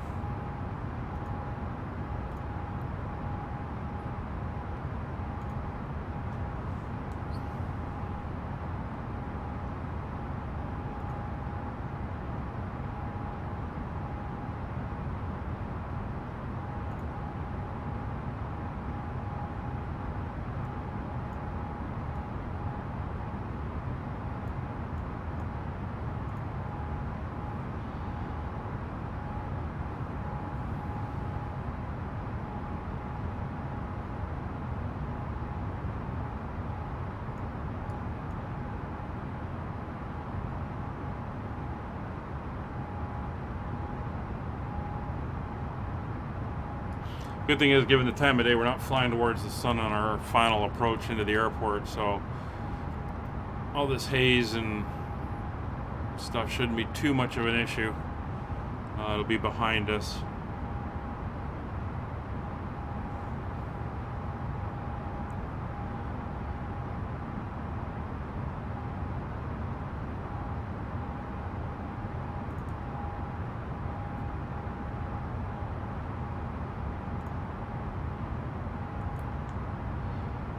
Terrain radar on.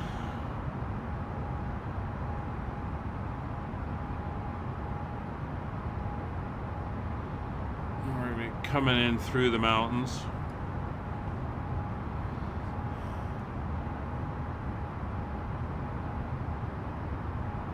See the snowy peaks.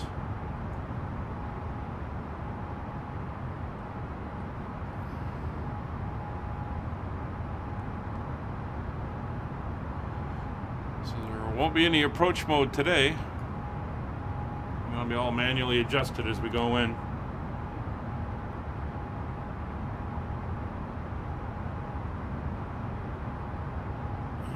Not seeing any speed restrictions. Just altitude, so let's fly the airplane as per normal speed-wise.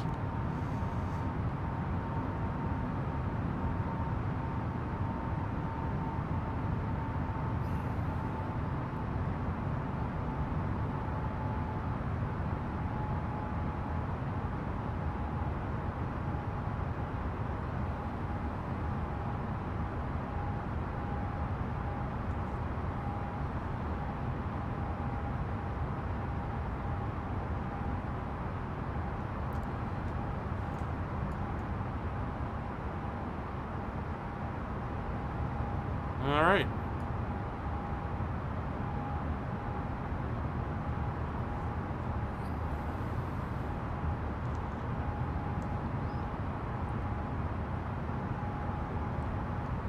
It is a slow descent, but still think we're going to arrive ahead of schedule.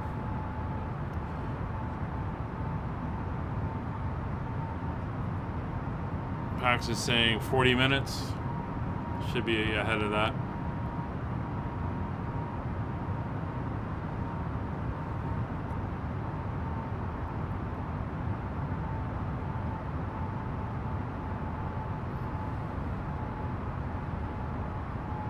All right, ZBX, here we come. Hopefully we follow the route in and it's accurate.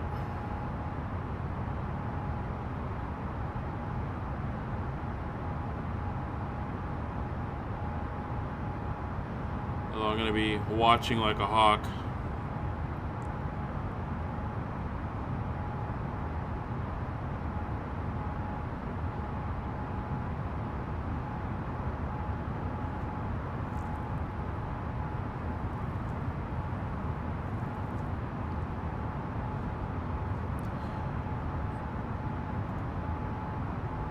So we're going to use Munich weather to put our information in.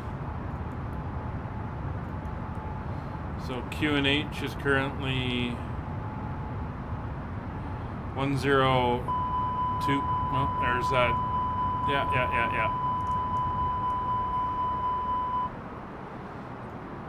That's that air pressure difference in the Mach number catching me there.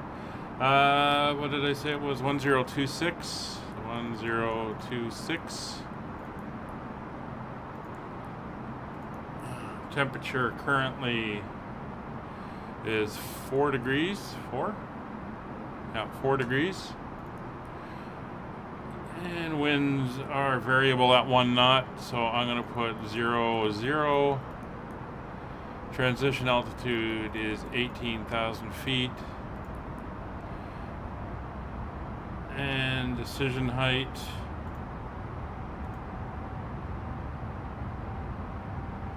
is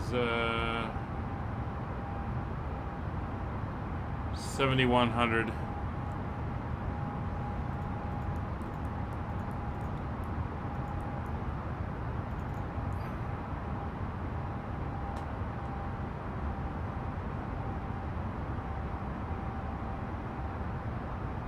Oh, not decision height, decision altitude 7,100. That goes in there. All right.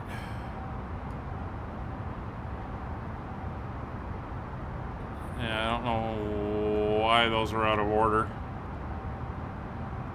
Oh, it's a scary looking up.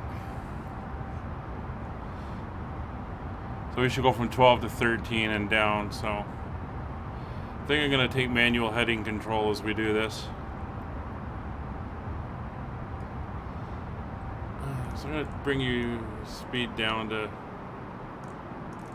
2.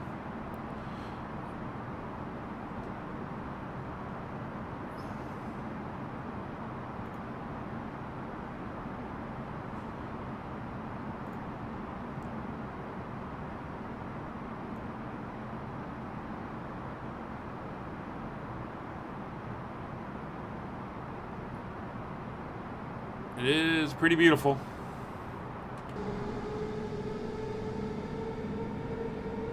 Too bad the sunny side is over there, but see where we're headed. Down into the mountains.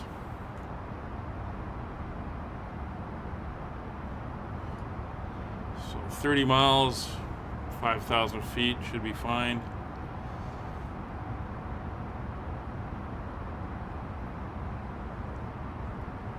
I'm gonna bring us down to 280.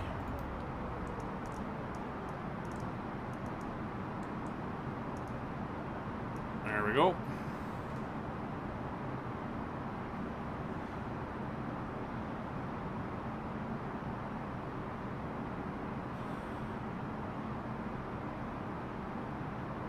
So I do have all my headings for when I have to go in.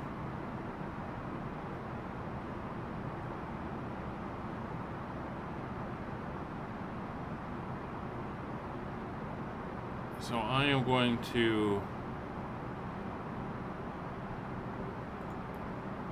take over that.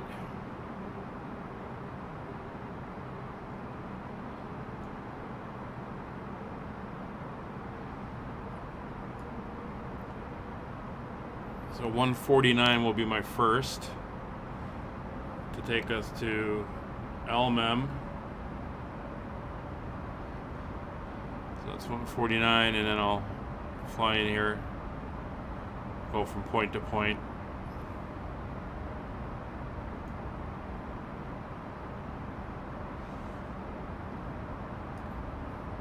I should be able to reorder these on the actual system, but for some reason, well, we know the reason, it's just not working. All right.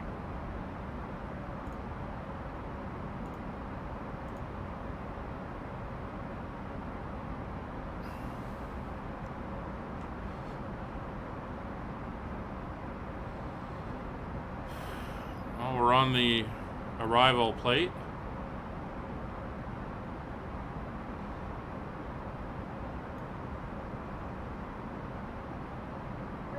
Final descent into Austria. Flight attendants will be passing through the cabin to select any craft one final time.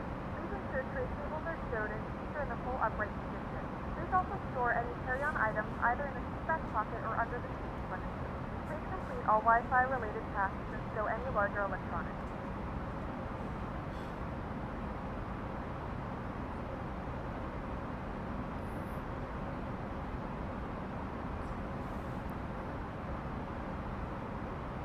All right.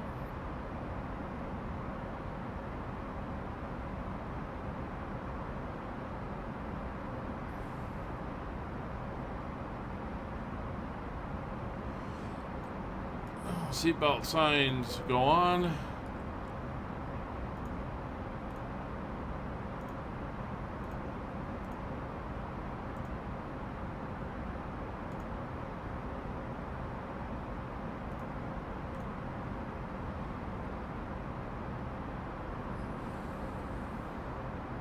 Return to your seat as the seatbelt sign is now on. Bring our speed back to 210. Just about to start our approach.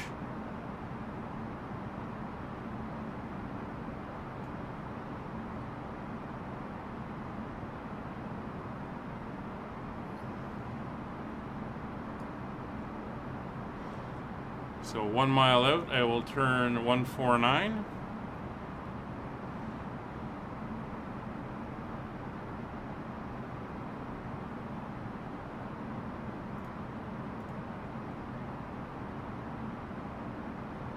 And at LMM, and it goes to 184. I maintain 1300 to WI 810. To blow that up so I can see that.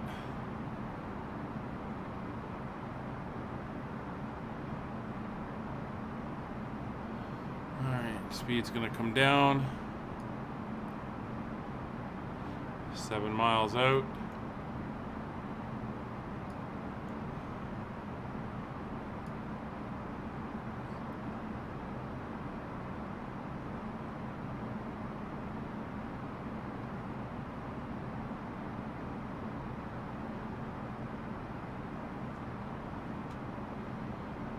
It's been a while since I've been nervous flying in flight sim.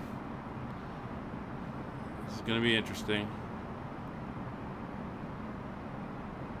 I don't know why I'm not getting terrain. This thing should be lighting up like crazy.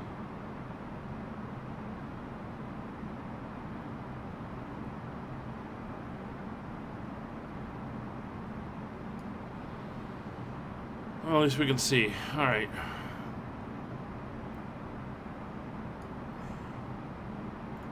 Any landing systems on? No, that's not going to make a difference. 2 miles.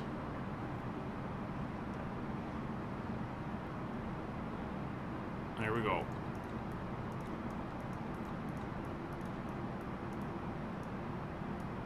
$149.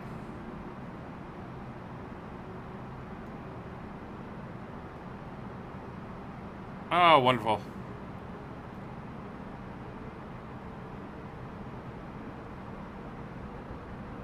That's what I want to see.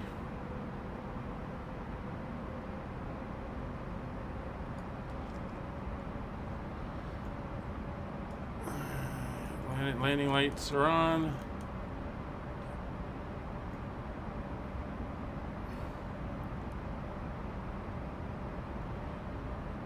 Ground spoiler is armed. Speed is down. Flaps 1.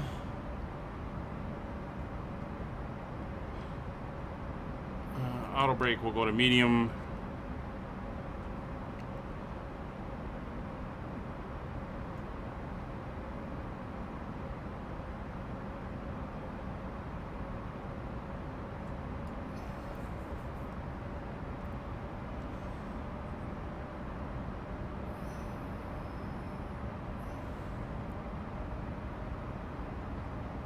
All right, 084 will be the next one.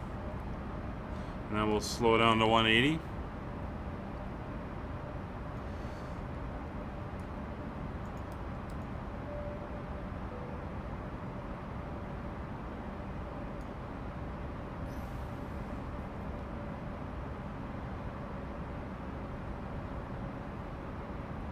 Going to be a little quiet for while we're doing this.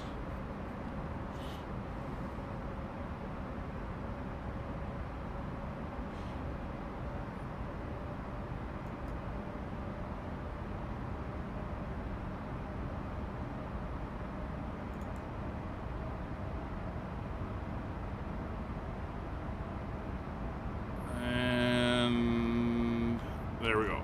084.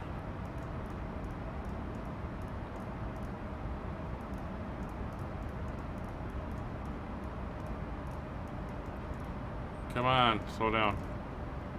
There we go.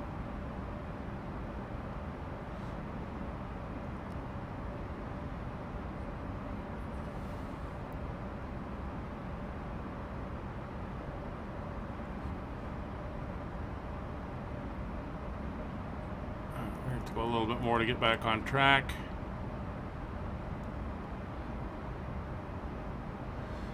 I think our altitude is staying where it is.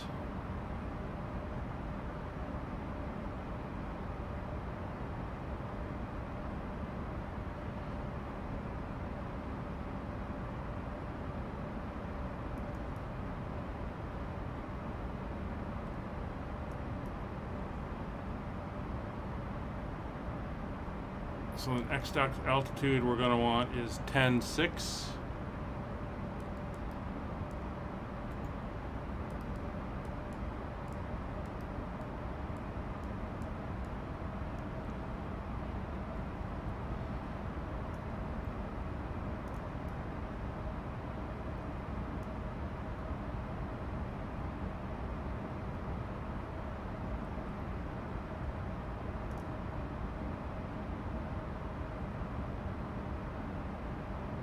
Go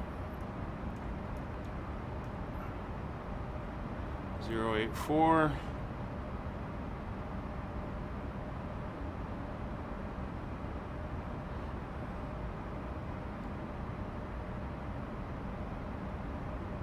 So we're going to want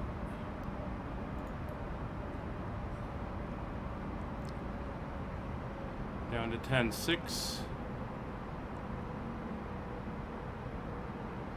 And then 9.6 after that.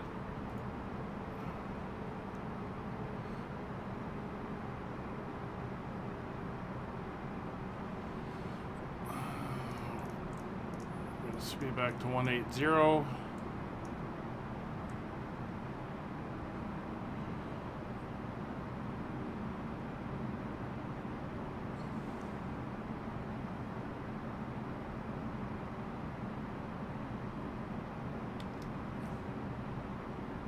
Come on, start going down.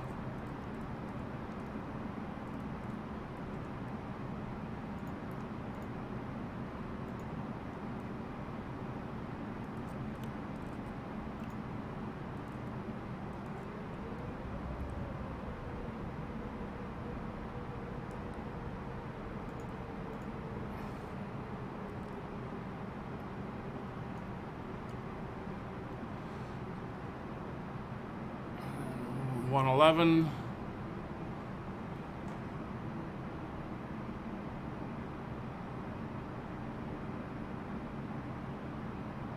No, not yet.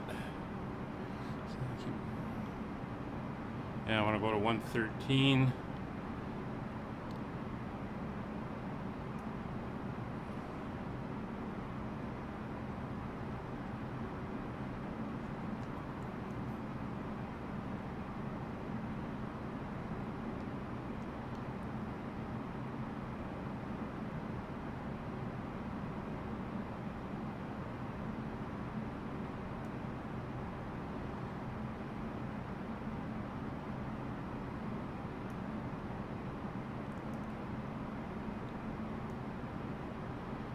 Oh, there's the ground radar coming in.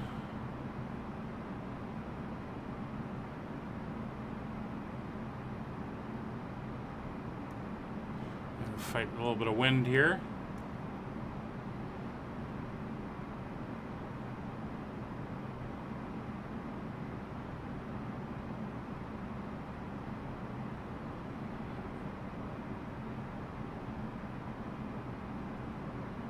Should be at 83.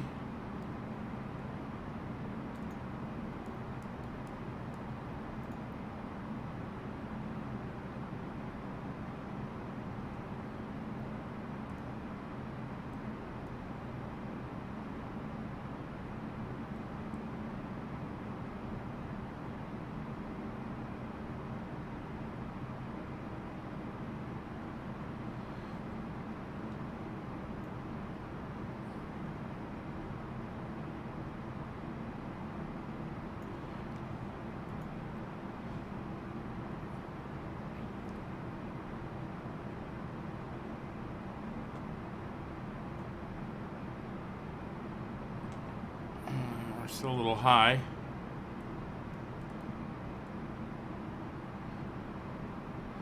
Come back to 160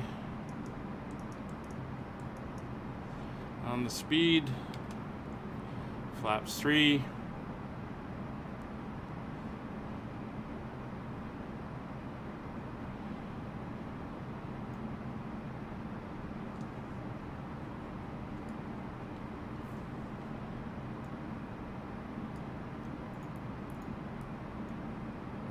.30 is our approach speed.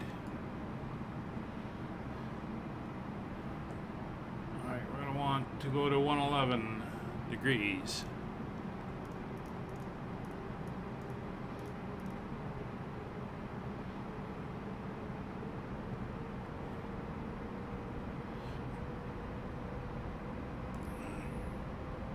Keep descending.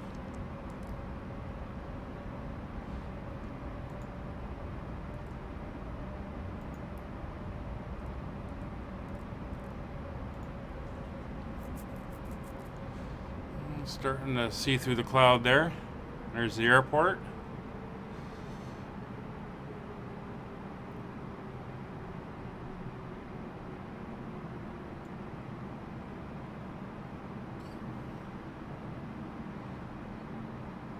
This is nerve-wracking a little bit. There we are.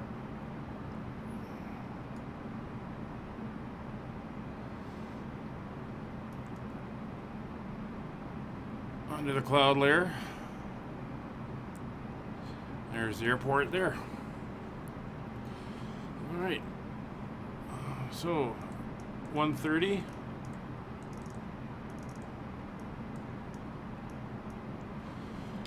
Turn down. Final flaps. Autopilot off. And we're going to visually take her in.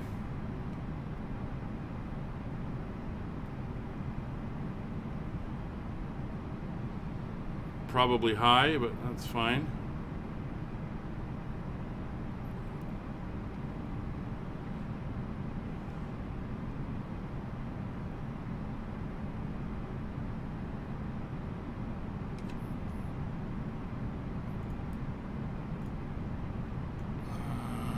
What did I say it was? 2.6. There we go. All right.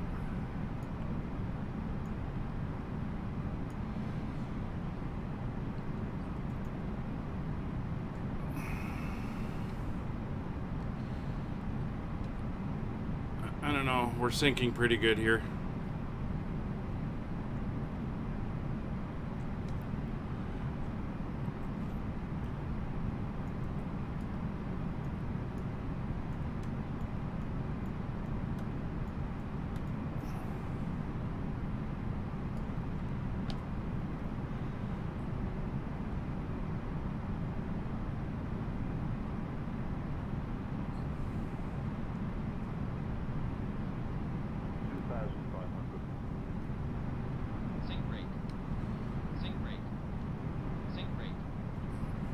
It is a steeper approach.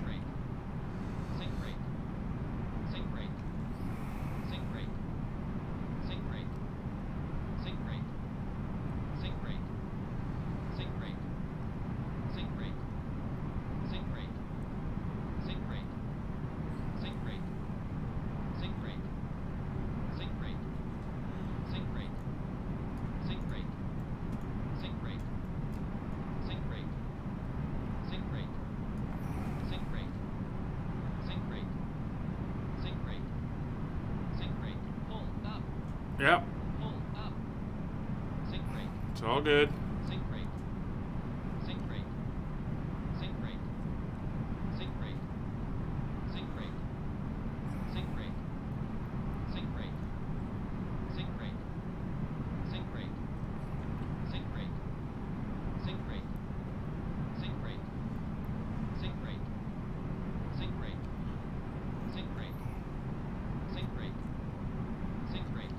A little fast. 60, 50, 40, 30, 20. Retard. Get her down. 5.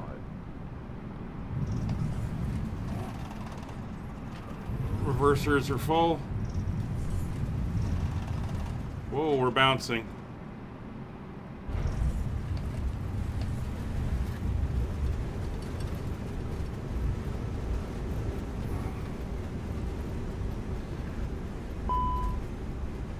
That's not gonna work. And we're off the runway.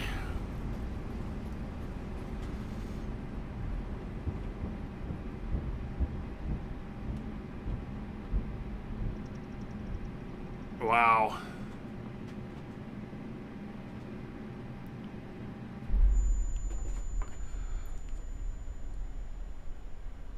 Well, what did we learn from that? Well, I think we learned that we came in too high, too fast, and it was not a successful flight.